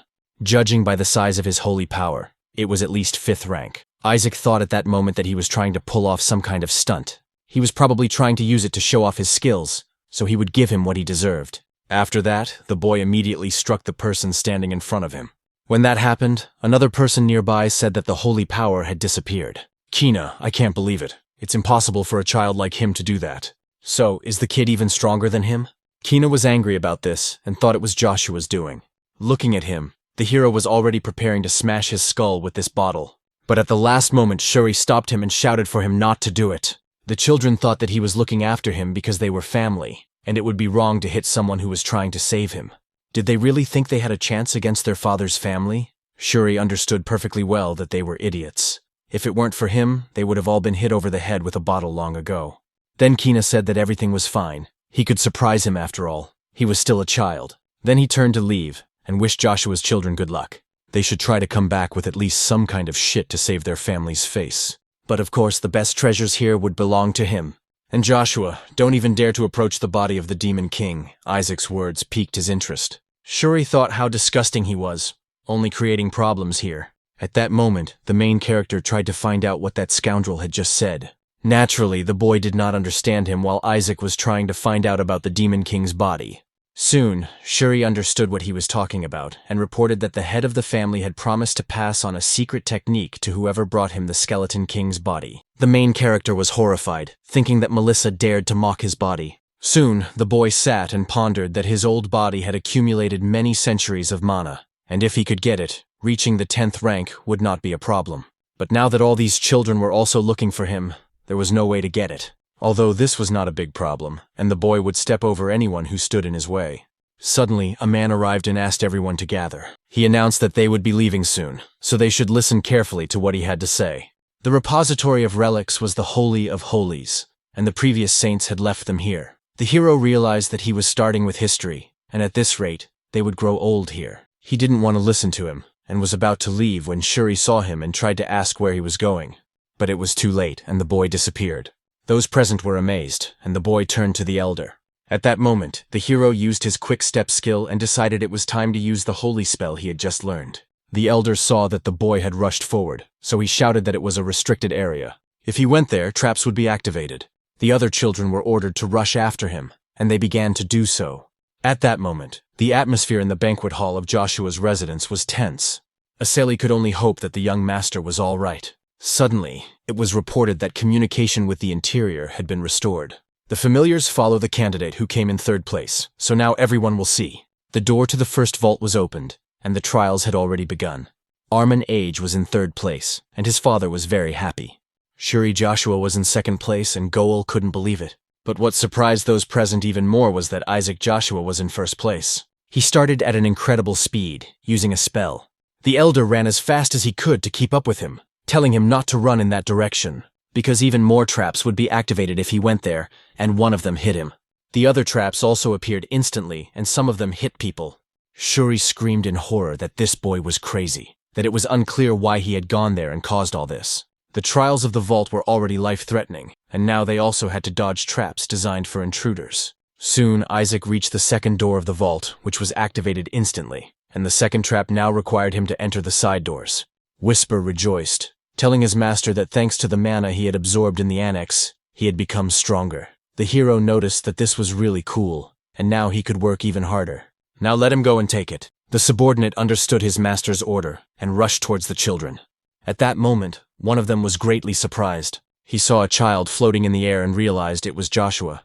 But it was unclear how he was flying. Perhaps his family had taught him beforehand, and that was unfair. Shuri himself understood that no one had taught him, and he was moving right now against his will and wanted to be left alone. Very soon, whispers told the gentleman that an informant had already been brought here. Shuri asked to stop this madness. He didn't know how the boy had passed the tests of the first vault, the test of choice, but from the second vault, a single mistake could kill him. He must overcome his fear and choose the difficult path to develop his senses. The hero used an attack spell because the boy was too noisy. Then he asked him to tell him what was in the second vault. The boy noted that as soon as he entered the vault, he should never attack enemies. Isaac didn't understand what nonsense this was and why it was impossible, but his interlocutor said that this was the only way to pass through the second vault, whatever appeared. Just stand still for 3 minutes until they disappeared. He then asked him to say that he understood everything, otherwise they would both die. The hero realized that this was just nonsense, probably a test of his patience. Shuri realized that they didn't believe him, so he said that someone had actually died from this. But Isaac continued to think that there was nothing complicated about it.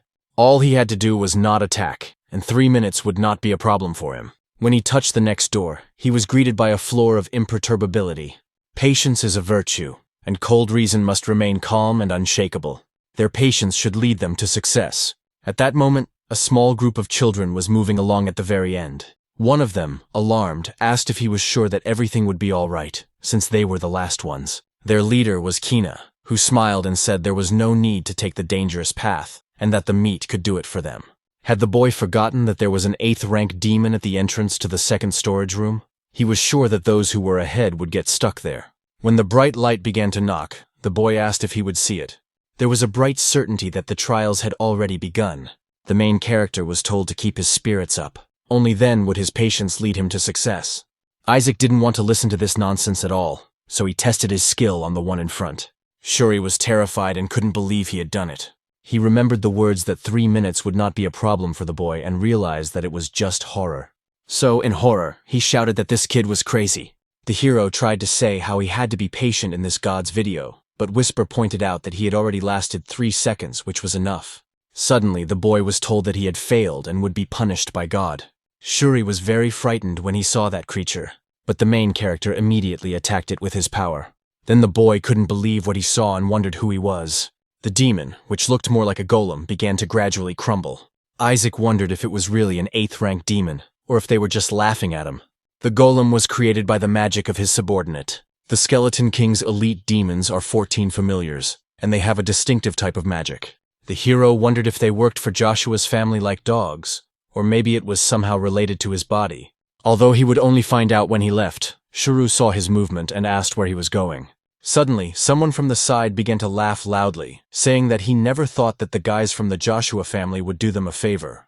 They were children making their way through the bushes, one of them asking if the others could see. He said that Joshua knew how to pass the test. The one who said this was named Nizer Sepet, one of the 5 candidates for the Pious Crimson. He thanked the boys for defeating the gatekeeper and told them to step aside so that they could enter the second vault first.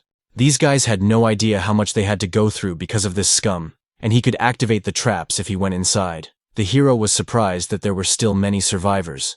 Nizer continued to say that he would never have thought that Joshua was capable of such abomination. Sure, he probably works with this kid too. The guy replied in horror that he wasn't working with anyone, but Nizer said that everyone had seen the kid dodging the traps, and did he really think he had done it himself? Then they saw our boy's artifact. The insolent man next to Isaac took the ring, saying that it must be impregnated with something extra. He showed it to the guys and said that with it, they wouldn't be able to heal him from the traps. Shuri understood perfectly well that he was very wrong. The boy's inaction also made him very anxious, because he was definitely not the type to let others take things from him. Nazer, along with the others, went ahead, saying that the war was swallowing dust. The one who would return the body to the royal flight, something no one else had ever done, would be none other than Nicer, the 3rd son of the Crimson Ducal family. His name is Nicer Sepet, and after saying his name, he took his first step. Immediately after that, the fire trap was activated. Shuri was horrified by what had happened. He realized that Isaac had simply used these children as bait. Soon, Shuri was already dragging the baby to the second vault. and the hero was glad that all these traps had been destroyed thanks to these brats. But he still couldn't understand why these guys were chasing him. They, in turn, thought that he must have some kind of divine feeling, most likely because he was from a family of saints. Whisper said that it seemed like they realized the greatness of their master, although Isaac didn't get it at all. Shuri thought they should run away before it was too late, as this guy was scarier than demons. Suddenly, another boy appeared, and told Isaac that if a saint really existed, he would be someone like him. He then introduced himself, saying that his name was Pari Julius, and that he was the second prince of the kingdom of Julius. The children nearby began to discuss that this kingdom was located east of the Holy Empire, and they had heard that the prince had received God's blessing there. The hero found this guy useful. Suddenly, his driver addressed him and informed him that they had arrived. They were now standing right at the door to the third vault. The candidates were immediately greeted as soon as they approached. It was reported that this place was a floor of memory, and they would need to show their courage and determination. The children were delighted that they could go to the next vault, glad that they had followed the boy instead of Nazar, and that they would be able to obtain the body of the Skeleton King. The creatures continued to say that the test would be easy, that they needed to defeat them and gain glory. Once again, there was discussion that they had said to show courage, which meant that they had to break away from them. Isaac, in turn, saw a familiar gatekeeper. He was happy about this and thought it would be really fun.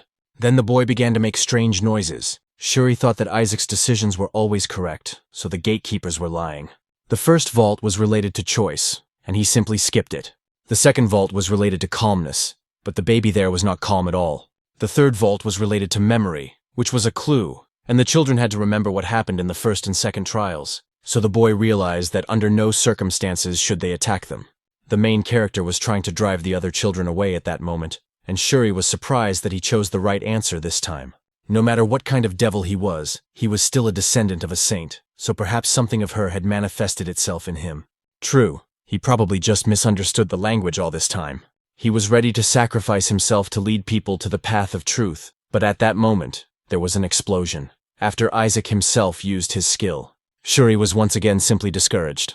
And the one whom Alice had informed that they had made the wrong choice also rushed into the attack.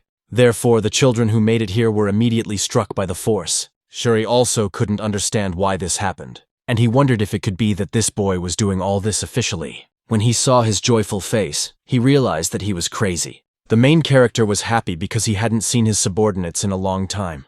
Those who had thrown them over were demons, and they said that it was foolish to trust the words of strangers, that they were deceitful puppets created by the magic of 14 familiars. Isaac wanted them to show these brats how cruel life could be. Soon, the children couldn't understand where Joshua had gone. They had been here just a minute ago. At the same time, the main character had simply cast a 6th-rank holy spell, Invisibility. He thought his uncle had blessed him with this spell so that he could activate it at a critical moment, and what a wonderful time to use it. Pari was also affected by it, so he thanked the boy for casting it on him. The hero noted that he had done nothing special and threw him his ring. His companion was surprised and asked if he was giving it to him because he was not used to fighting demons. He was very grateful for this, and would never forget this kindness. He even intended to tell his father, but before he could say anything, his body became like a corpse, and his mana was sucked out of him. The Whisperer expected only this from his master, and the boy did it because the prince possessed the greatest power. Shuri was simply horrified, not understanding what kind of monster his uncle had brought into their family. The other children tried to group together to find someone who could use the protective holy power. One of them said he would use this power first, but at that moment, the demon had already rushed to attack him.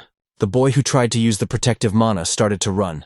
He wanted to damage the enemy, but in the end, he failed. Because he was enraged, he simply fell to the ground. The boy who was nearby asked in horror what had happened to him. And at that moment, the demonic ring appeared near his head. Just like with the previous guy, it sucked all the mana out of his body. The demon was a little confused, not understanding what had happened to them. He began to look for anyone else who had fallen for their lies. She whispered to the master that the holy ring had absorbed all the holy power of the children, but the master ordered her to take it from the others as well. The servant immediately set out to carry out this order. And again, one after another, the children began to fall, drained of strength. Isaac thought that the children were not offended, because the deceitful puppet does not attack neutralized enemies.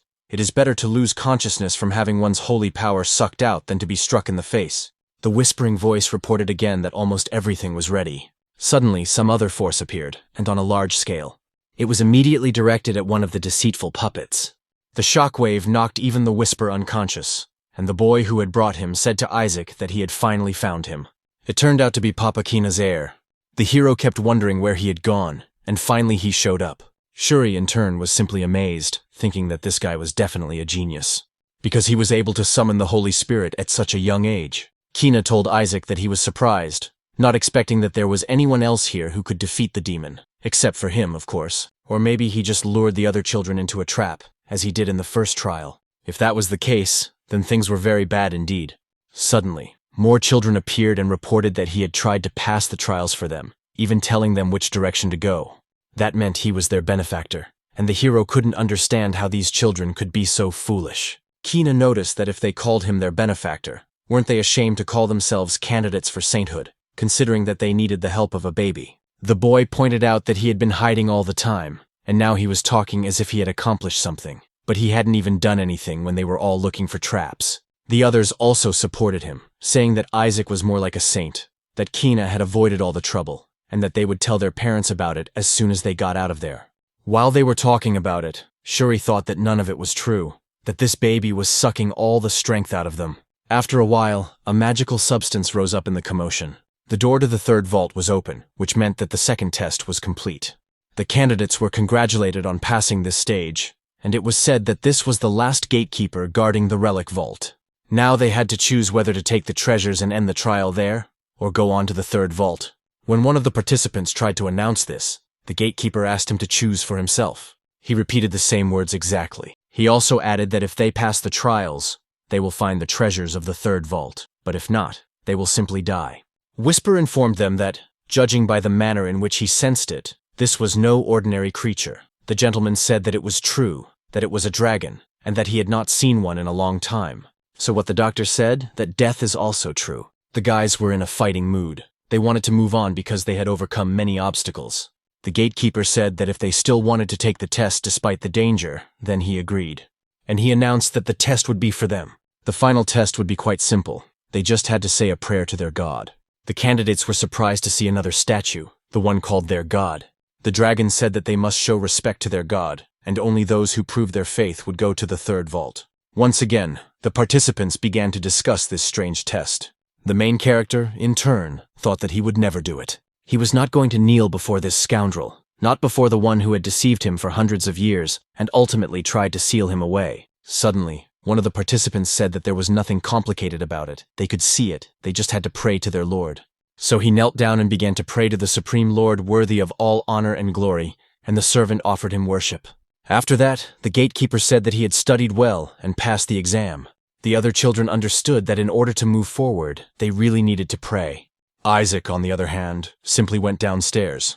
Shuri shouted that he simply had to pray, but the boy clearly did not want to. Next, Kina approached the statue and said that everyone there had taught him how to pray properly. He went on to say that the children needed to adopt the correct posture when worshipping their Lord. While he was praying, one of the children did not understand what to do. Then the gatekeeper asked what they were waiting for, whether they were giving themselves up and accepting death. This convinced everyone else, and they immediately fell to their knees. Suddenly, the gatekeeper noticed the main character and asked why he was not kneeling. He replied that he was not crazy enough to engage in such nonsense. This surprised the children, who did not understand what was wrong with him, whether he had a problem with faith. Although it was not surprising that the rumors about Joshua's family losing their faith were probably true, Shuri felt uncomfortable about it and thought that the boy should just stop asking for their family name and simply pray. Kina also understood that all of this would be recorded, so did he really want to lose his chance to become a saint? Even with his immense talent, it was all useless without faith, which meant the boy shouldn't have paid any attention to him at all. The gatekeeper said that such behavior was very disrespectful. Ice cursed, saying that he would rather die than kneel before this scoundrel. He would rather kill him than let him do it. The gatekeeper called him a blasphemer and said that he would now do what he wanted. The hero continued to rage, even when he was under enormous pressure. Then he even thought about smashing the statue to pieces. Just as he was about to attack, the gatekeeper smiled and announced that he had passed the test. Now he could enter the third vault. Kina couldn't believe what he had just heard. He reported that the gatekeeper had said that they had to show their faith in order to pass. But this child hadn't even prayed and had passed. It sounded like nonsense. The gatekeeper repeated that this child was the only one who could pass through this door because he had shown his faith. He then asked if they really didn't understand why. He tried to explain that they had bowed down before a statue, not before God himself. Then, was their faith really worshipping some idol? The children understood perfectly well that even if it was a statue of the Lord, it was still an idol, which meant they had been deceived. The gatekeeper asked to see the child again, and even in the face of death, he did not give in and kept his faith. Therefore, only this child could enter the third vault. Kina was very angry and couldn't believe any of it. So he approached the statue and said that the child could not even speak yet, so it was impossible to prove that he had not knelt down out of faith. Moreover, if this child had such faith, how could he not have stigmata? The other children were surprised and began to show that they did have stigmata after all. Kina knew that the baby was the only one among the candidates who did not have them, so he had to give up. He did not deserve to become this if he did not even have stigmata. The gatekeeper said that if that was the case, it was because he was still a baby. The children were surprised when the statue began to move. The boy asked if it made any sense at all and how it could have been moving all this time. In that case, let him in. If someone without a stigmata could enter, then he should enter, because he had one. The gatekeeper said that he should understand that he did not receive it because he was special. He then asked if everyone thought so, and if they all wanted to enter the third vault. Naturally, they said yes. Then the statue said that there was nothing to be done, and he would send everyone there. While the other candidates rejoiced, one of them wondered if he was letting them in so easily. Suddenly, the gatekeeper said that if they wanted to jump into the fire like models, so be it. Then, of course, he would let them all in. At the same time, the door of the third vault opened and a stream of dark mana poured out. The candidates immediately began to suffocate as it overwhelmed their bodies. The gatekeeper asked if they could feel the dark mana emanating from the demon king's body. These fools needed to know their place, and he planned to spare those who could withstand this mana. Isaac felt a tremendous power that was very familiar to him and was beside himself with joy. He understood that his skeleton king's body was ahead of him. His treasure lay there. He never thought he would live to see the day when they would be reunited after self-destruction in the divine realm. How much delicious dark mana was seeping out of him, simply delightful. While the boy smiled madly, the gatekeeper asked him to look at him, proving once again his faith, the face of a brave warrior. The boys, in turn, understood that his eyes were already shining. It was unclear what kind of child he was. The gatekeeper said once again that it was not too late. Those who were unable to smile in the face of death could turn around and leave. If they lost now, he would allow them to choose treasures from the strictly guarded vault. Shuri did not understand how he could pass through such a dark aura. Some of the candidates no longer wanted to go in because they could die. They just needed to choose the most beautiful item from the second vault. Kina said that he did not need the treasures from the second vault and that they were going to the third one. To everyone's surprise, he asked for the traps to be activated. No saint in history had ever managed to return the body of the Skeleton King, not even the renowned Saint Melissa. The gatekeeper said that he seemed to know about the third vault, and the boy thought that Saint Melissa would never let the children die. He knew that the gatekeeper was just a precautionary measure. So he said again what he didn't want to hear, that they had found treasures that would cause them problems. Therefore, he asked for the third vault to be returned to its original and most dangerous state. And this is necessary in order for him to be valued higher than the saint herself. The hero thought that this boy had gone mad. In the end, the gatekeeper said that since he had spoken so highly of the saint, it would now be easier to determine who would become a saint. Even those who had supported him all this time were frightened and told him to go alone. He didn't need to take them with him. Upon entering the next room, it was clear that chaos reigned there.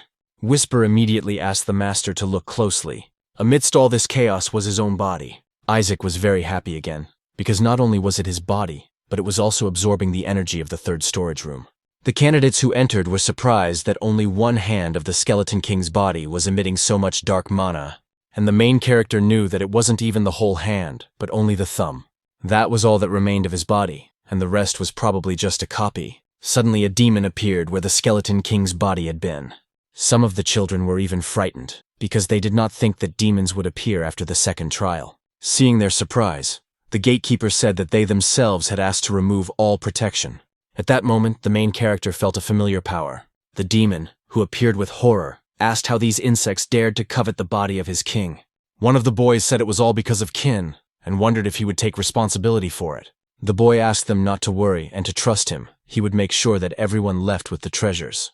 Then he thought about the 14 familiar elite subordinates whom he had trained for the Skeleton King, and the fools captured by his father's family. The boy prepared a holy spell for them that would work against this creature, and all the treasures would belong to him. So he used it and ordered the demon to kneel. He realized that the spell had worked well, and now he would make a name for himself.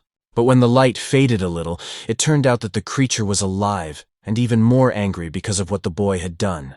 The demon thought that this must be the one who dared to covet the body of his king. A crowd of people had already gathered at the entrance to the relic repository. They did not understand what was happening inside, as communication had been interrupted. Suddenly, someone reported that a great disaster had occurred, as the demon's seal in the third repository had been destroyed. Simon asked in horror if it was one of the 14 familiars. Riley couldn't understand how this could have happened, but if it had arrived, then he didn't think so. The repository was definitely in danger. Those present began to ask about the elders who had gone as supervisors, and they were told that they had tried to disable the trap mines in the vault and had disappeared. This meant that the children at the vault were in grave danger because they would not be able to cope with such a monster. It is necessary to restore this trial and get them all out of there. Suddenly, a bright magical light appeared at the entrance and blinded everyone. Seeing it, Riley wondered if the relic storage was opening. It was unclear what this intense magical light in front of them was. Someone even asked everyone to step back because it was dangerous, as mana could leak out. The elder immediately declared that this was not the case, because he did not sense the presence of a demon.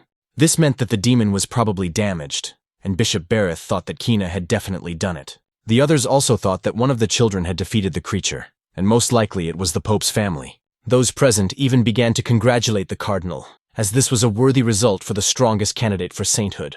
The man proudly announced that it seemed Kina had done a great job. At that moment, he thought that this was the end of Joshua and their foolish disobedience to the papal family's authority. Now that they had the body of the skeleton king, they would have to bow down before them. Now was the time to interrupt their winning streak. At that moment, they announced that the children had already begun to come out and asked everyone to watch carefully. Riley was very worried about both Isaac and Shuri, hoping that they would be safe. After a short while, everyone finally made it out. Riley found out that some of them had been injured, but there were no serious injuries, which was great.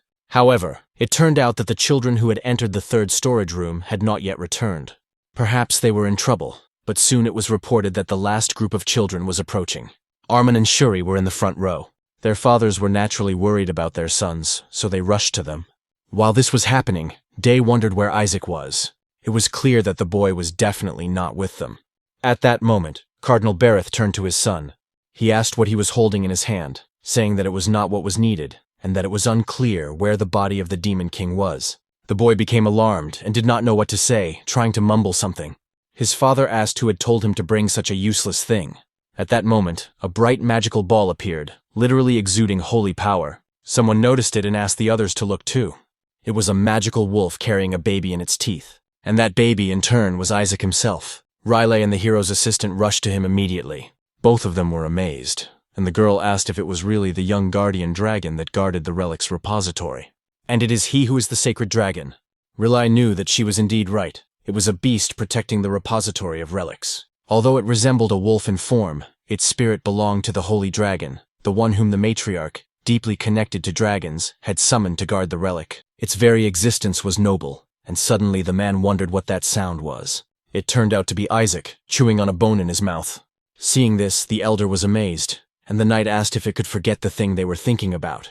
It was probably part of the skeleton king's body. The old man said that it was not right to pull it into his mouth like that, but the others were glad that he had done so, and brought the skeleton king's body. Cardinal Bereth, enraged, turned to his son and asked if he had really given the body of the demon king to this child. If so, he could not call it a smart tactic. Rather, it was the mercy of a saint to save his master's face. The gatekeeper asked what nonsense they were talking about, as no one else but this child had been to the skeleton king's body, and they were simply fools if they believed that this was not the case. Earlier, Kina couldn't understand why his holy spell wasn't working. But the demon, enraged, called them fools and rushed to attack. At that moment, a column of smoke rose up from where the children were standing. But none of the candidates were hurt, even though they couldn't resist, because it turned out that a protective barrier had appeared right in front of them. They recognized the distinctive color of this account, which meant that Joshua's child had done it. The familiar continued to rage, asking how they dared to desire the body of the great demon king. Once again, he headed straight for the baby to attack, but the main character also attacked him, thinking that he was just a scoundrel, since he was unable to recognize his master. Those present discussed that the dragon would not lie, which meant that Joshua's child was real, but he had brought him. Riley pointed out to the dragon that it was too dangerous. 14 familiars are not demons that ordinary children can handle. so why did he remove the seal? The gatekeeper smiled and said that, speaking of which, the boy with white hair had asked them to be released. The children also confirmed that Kina had asked the dragon to activate all the traps, and he had even forcibly brought them with him, putting them in danger. The adults realized that their children had almost been hurt because of him, and they couldn't understand how someone from their father's family could have done such a thing. If Isaac hadn't defeated the demons, everything could have ended badly, which means that Joshua's child defeated the child of the father's family. It's surprising, although it's difficult for him to become a saint, but he is so strong, which means that the rumors that Joshua's family is preparing for their return are true. Riley was happy about these rumors, thinking that the tongue had done a great job. The elders tried to take the bone away from him because it was dangerous, but the main character had no intention of giving it up, and for some reason, he was very strong. He thought that now he had a lot of mana, and perhaps it was because of survival that he was able to absorb it. The elders said that Isaac had done a great job, and that the matriarch would be happy to hear this, and his uncle noted that this was true. The old woman continued to say that they would finally be able to track down the demon king and find the soul of the skeleton king with the help of a spell. The hero heard this and understood why they needed his body. Now all the elders wanted Isaac to give up his body. They wanted to track down the skeleton king with him and tear him to pieces. Finally, they would be able to resolve their century-and-a-half-old grudge. And in order not to give up a finger, the boy immediately swallowed it. Then he tried to escape on the dragon, thinking they were crazy and hoping he would never have to see them again. Time passed, but the elders had no intention of searching for the skeleton king's body. They even dug around in what the baby had recently produced, but found nothing. Isaac thought they could search all day, but they still wouldn't find anything. What bothered him most was what had happened in the relic repository. He had attacked the demon, thinking that it was incapable of recognizing its master. Suddenly, he felt its power and asked if it was really his master. He said that when he heard about his death, he thought his world had come to an end, but he always knew that he would return to them alive. Even before his death, he said he wanted to serve his master. The infant did not fully understand his speech and hoped that he was speaking normally, because he had many questions to answer. However, in the end, he was unable to learn anything, and now the hero thought that someone from his father's family had probably captured him. And if that was the case, then he had to check if it was true. At that moment, Riley approached the baby and asked Isaac to poop, and he also needed to bring more laxative. Isaac was terrified of this madhouse, and decided that he would soon change everything. The elder nearby said that if the matriarch found out, she might even cut him open, but the man immediately asked him not to worry because everything would be fine. Although she had cut open one of her sons, and this was her grandson. Whisper asked the master if Melissa had gone on a pilgrimage with the matriarch, and he replied that it was true, they would need time to finish. And the hero just needed to absorb all the mana before she returned to avoid it. Suddenly, Gol entered the room and informed Riley that the matriarch was summoning him. The brother asked in horror if his mother had already arrived, as she had never returned from a pilgrimage so early before. The hero was also terrified, thinking that they had returned early because of him. And he, in turn, had not even finished consuming the mana, and that was bad. Knowing that crazy woman, she would definitely perform an autopsy on him. After a while, those present saw many valuable items, all of which were gifts for Isaac. Riley breathed a sigh of relief, thinking that the matriarch herself had come. Gol said that she hadn't arrived yet, but had sent a voice message saying that she would return with the patriarch, and he didn't say a word about his arrival. The hero was also angry that he had deceived them. The knights also reported that their father had sent gifts as well. The elders welcomed them back and told them to sell everything. But then the Pope's messenger arrived and said that the emperor was extremely interested in this event, which had been prepared by the Pope's people as a sign of change and gratitude to Joshua's family. At the same time, it seems that they are not thrilled with their father's gifts. However, they will most likely like this little thing, the cardinal said. It will help a lot, Isaac. The others couldn't believe it and saw that it was a triple crown. Isaac asked his subordinate what it was, and he replied that it was a medal, a disgusting sign with the Pope's seal. While they were discussing how amazing it was, the novice asked Rila to take it for the baby. The boy thought it was already meant for him, so why were they giving it to his uncle? The man asked if he had really said to give it to him, and not to Isaac. The priest noted that it was true that he had been ordered to make sure that he received it. One of the elders asked in surprise if he was really giving something that belonged to Isaac to another member of the family. He must be out of his mind, because he was doing this knowing that giving the medal to another family member symbolized the death of the recipient. The novice smiled and asked them not to misunderstand his father's good intentions. He had only been instructed to do so because Isaac was still too young. The old man asked about the ribbon on the medal. Surely people, father, don't know that a sunflower symbolizes a dead person? The hero wondered if he really wanted him to die, which meant he had gone mad. And the woman said that he was cursed in his house, that every time they mocked Joshua's curse.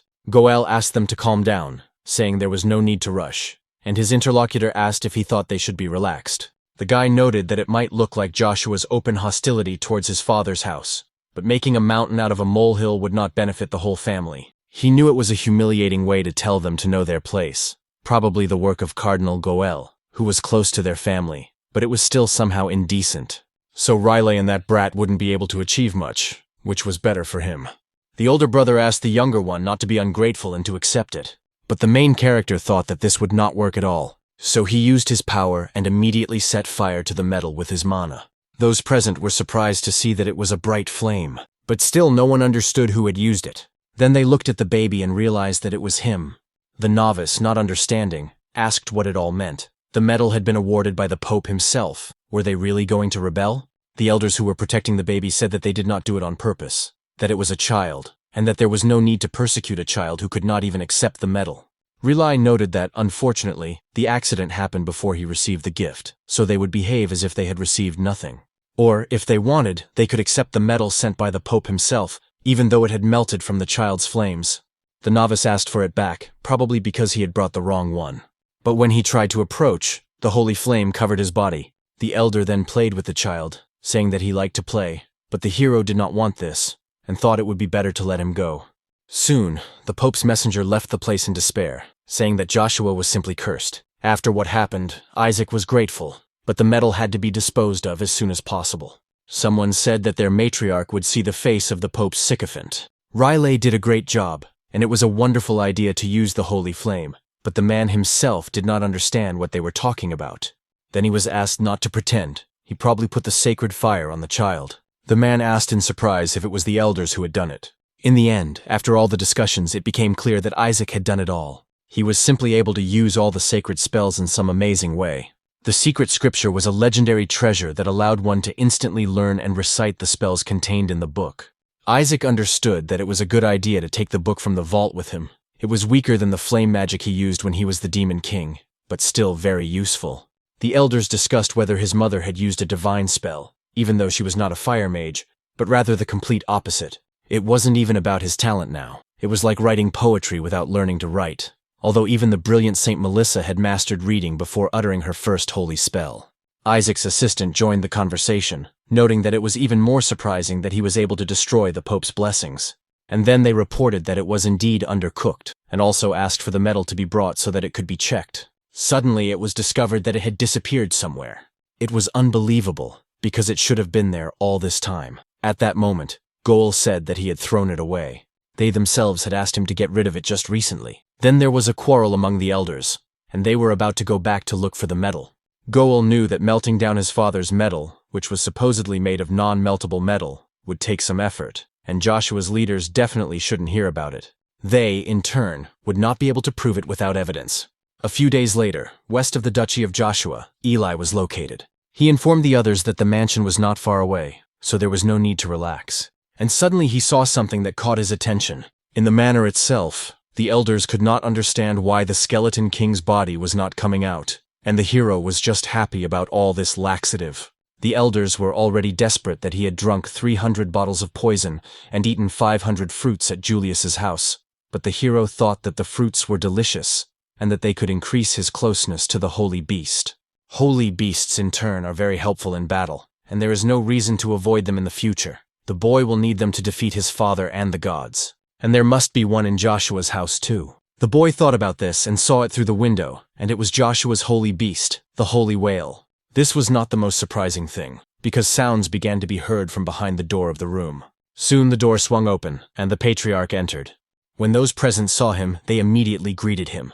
Isaac finally saw who the current patriarch and his grandfather was. Considering how strongly he radiated survival, the boy had a good feeling. Rilai asked his father to give them a little more time. Opening Isaac's stomach would not solve anything, but the boy thought that his uncle would not cut him open for anything in the world, so as not to worry him. The old man in turn pointed at the boy and said to send him into your flame. The main character was terrified, thinking that he had misunderstood the meaning of survival. It was unclear why they wanted to burn him. Perhaps only his uncle was on his side. Rilai noticed that he was still too young to enter the flames, and the boy thought it sounded as if they were going to burn him. The younger son asked his father to reconsider, while the older son said that it was true, that it was too great a reward for him. Of course, if they threw Isaac into the fire, they would be able to retrieve the skeleton king's body, and he would most likely become stronger thanks to the blessing. Relai asked for a little more time, and his brother suggested simply cutting him open. Isaac kept thinking that they were a crazy family.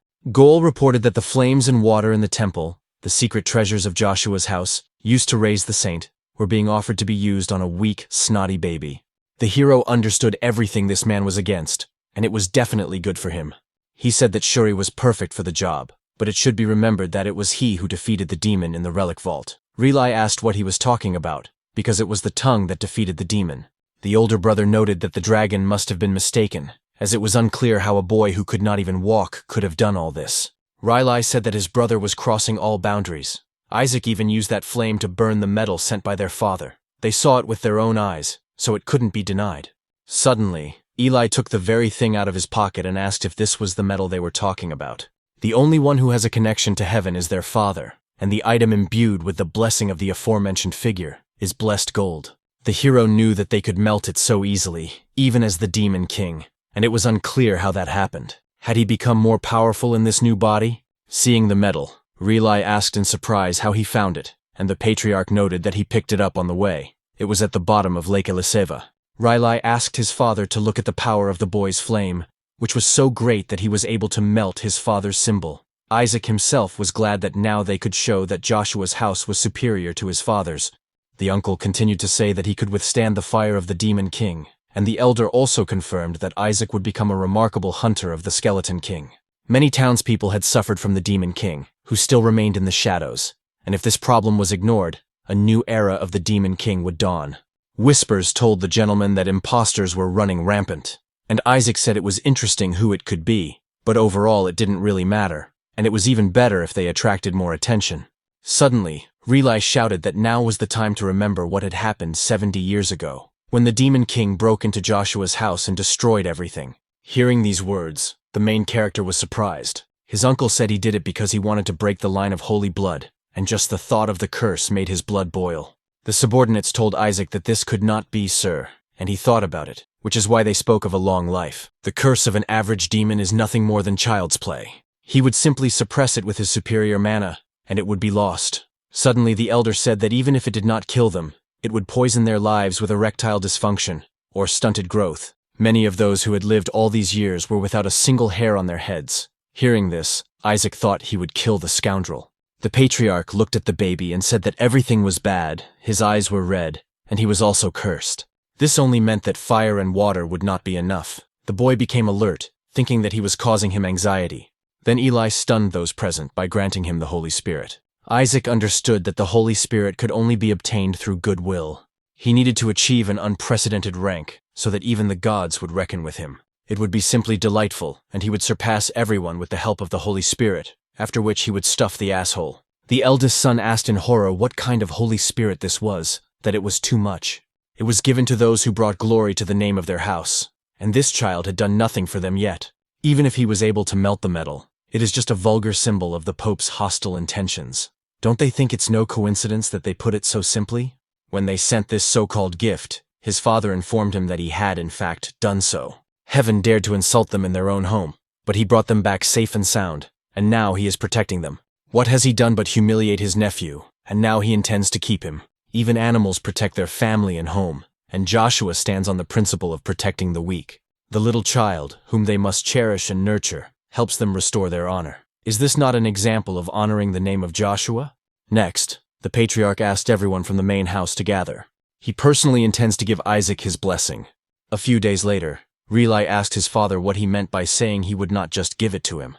Eli said how could he not understand that if they put him in fire or water to extract the demon king's particle, he would suffer. The anti-demonic properties of the temple's fire and water were too strong for him to master the exorcism rituals. His son said that if that was the case, Isaac would not rise above the rank of 5th grade priest, and his father confirmed this, saying that he would remain at the 4th grade forever. He intends to give Isaac a choice between fire and water, as well as the Holy Spirit, which will be more than enough to test this. Goel was pleased with this, thinking that he knew he would not give the Holy Spirit to the little one just like that. The old man approached the baby and asked him to choose. Relai knew what was inside these balls and mentally asked his tongue to choose the white ball. A little time passed, and the hero reached for the red ball and began to examine it. The older brother then told the younger one not to be too upset. Because the fourth rank was also not bad, they suddenly saw something strange. The red ball in the child's hand immediately fell apart, and a large flame burst out of it. This greatly surprised those present, especially when they looked closer. It turned out that a Holy Spirit had appeared inside the ball. The eldest son asked his father what was happening and why the Holy Spirit was in this ball, and the man asked him not to make a fuss. After all, he had not told anyone that there would be only one Holy Spirit. Joshua's home was in the water, but the child who created a flame so powerful that it melted his father's gold was amazing. He, in turn, hid the trap, but the boy made the right choice. The patriarch did not even expect this. The Holy Spirit was apparently beside herself with anger and asked Elijah if he had completely lost his mind. How dare he summon her royal title into the human world? It seemed as if she was about to attack, so the elders decided to use a protective spell. Goel wondered if the patriarch had summoned the royal rank, probably wanting to burn all their lands. The man said that it wasn't him at all, but the kid who did it. This brat and this place had every chance of becoming his grave. Isaac wondered how he had only used a drop of holy power to summon the middle rank, and it was unclear how the royal rank had appeared. I wonder what he would have summoned if he had really put his mind to it. Suddenly he saw that this Holy Spirit was using anti-demonic flames. The whisper told the master that this was a flame that transformed mana into coiled power. This could greatly help the master in the future. The hero understood that this was true, but now there was a problem. How to make this spirit obey because it was running wild. In addition, spirits of royal rank are connected to the heavens, and he cannot yet get too close to these cursed gods. At that moment, the elder begged the patriarch to send this spirit back. He was crazy, and even the gods had rejected him. Eli said that if he were condemned for the color of his hair, he would also sever his ties with the blessings. The Holy Spirit heard the elder and ordered him to be quiet. Then she asked Eli what he was thinking when he summoned her to the ritual of submission, and he replied that it was not he who had summoned her.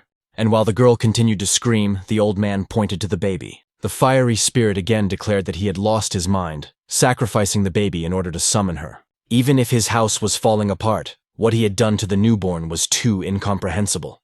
It was terrible what was happening to this baby. Isaac, in turn, thought that this spirit was very powerful and hostile to the gods, so he clearly had to take it and use it as a filter for his own mana. The spirit then said that he would take a look at everything himself, and if this child was really the one who had summoned him through the ritual, he would withstand the attack. Soon a fiery flame enveloped the place where the baby was. And when the flames dissipated, everyone was surprised that the boy was completely unharmed. Eli asked the spirit if he was sure that this boy had indeed summoned him here. Let him choose to make a contract with this child, or refuse and accept punishment.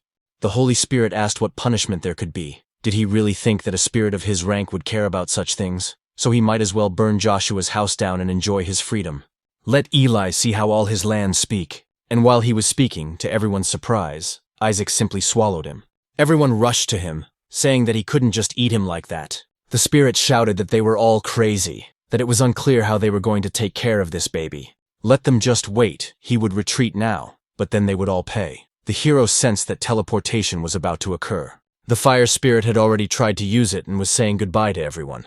But in the end, nothing worked out, and everything remained in its place. He was surprised, not understanding why he couldn't use teleportation. But it turned out that dark mana was holding him back. Eli said that if he was talking about it, the boy had swallowed the Demon King's thumb.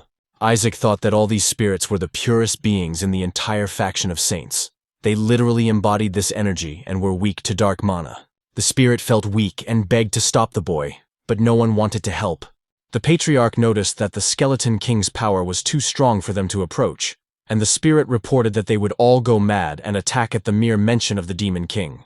Approaching the boy, Eli said that if the spirit stayed with his grandson and purified all the Skeleton King's dark mana, he would send him back. The fire spirit, of course, did not like this, and said that he hated everyone, and if they did not belong to the Holy Family, he would make cutlets out of them.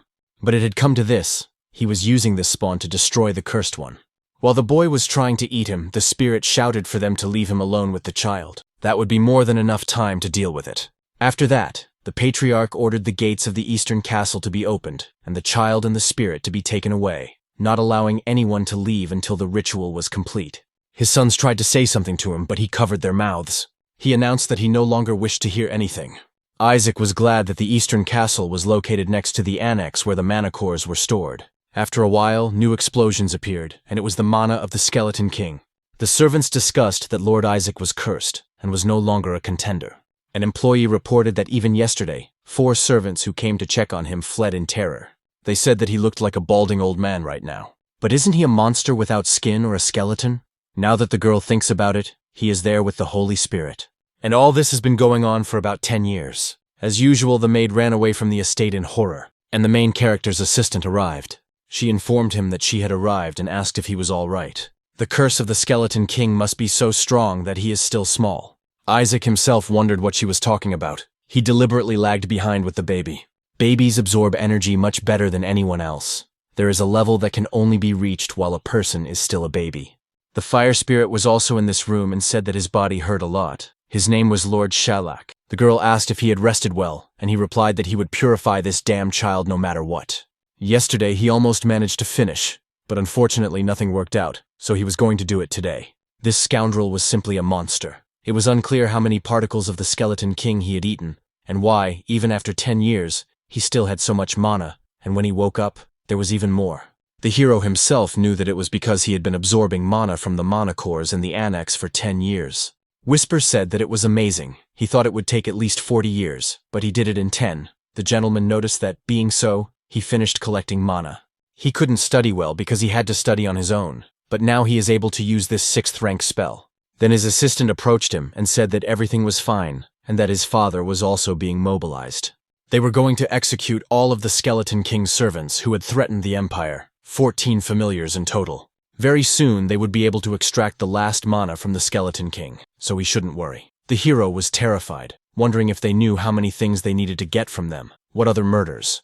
These are damned swindlers, and he needs to do something about them as soon as possible. Suddenly, the boy heard Goel praising his son for not only being a good student, but also for being the youngest ordained priest. The man heard that even the princess would be at his ordination to accompany her, which was a great honor. Shuri remarked that it was nothing. He was his father's son, after all. Goel proudly said that it was true. His son had indeed grown up to be a good man, and he had everything thanks to him. Suddenly, in the blink of an eye, his son disappeared somewhere. Naturally, it was the main character who did it, and the guy who had just been on the street found himself in his room. Isaac turned to this guy and asked if he wanted to die. Couldn't he stop spewing lies? He thought he could get any job just because he got into the academy. He was only able to achieve all this because the boy trained him. Shuri said that he also tried hard. Does he really think it's easy to get a holy rank and be the best in the class? Isaac said that he couldn't have done it on his own. He wondered if he should start preparing for this. Most holy spells are only available after initiation. Soon he came down and said that the boy would help him now. At first, he didn't want to, but when he saw the angry look, he asked how he could help. Isaac told him to give him all the money he had, the contest, and everything Goel had given him. His interlocutor understood that this kid was simply a demon. Soon, the hero asked what was going on with the murder of the Skeleton King's servants. Shuri reported that after the incident with the relic repository, they no longer obeyed orders and seemed to be waiting for their deaths, so they needed to be executed. The hero noted that there was nothing to be done, and that it had to be done before the end of the year, but his interlocutor did not understand what he was talking about.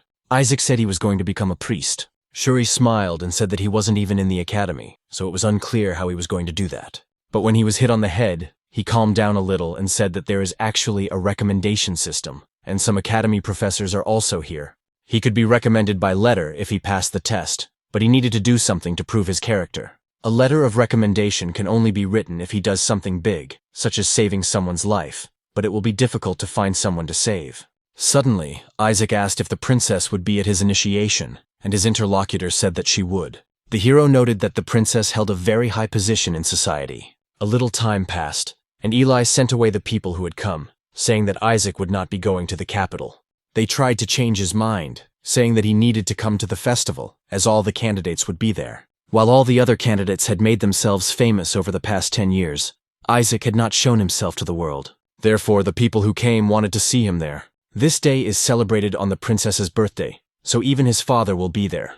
He will personally award the title of hero to all those who are dedicated. The patriarch knew that receiving the title of hero improves a person's strength, and that would be good. But he said that Isaac was not yet mature enough, and they pointed out to him that maturity was not an obstacle to talent. The old man realized that these people would not leave him alone, so he agreed to their proposal after all. However, he noted that they would all be held accountable for their words.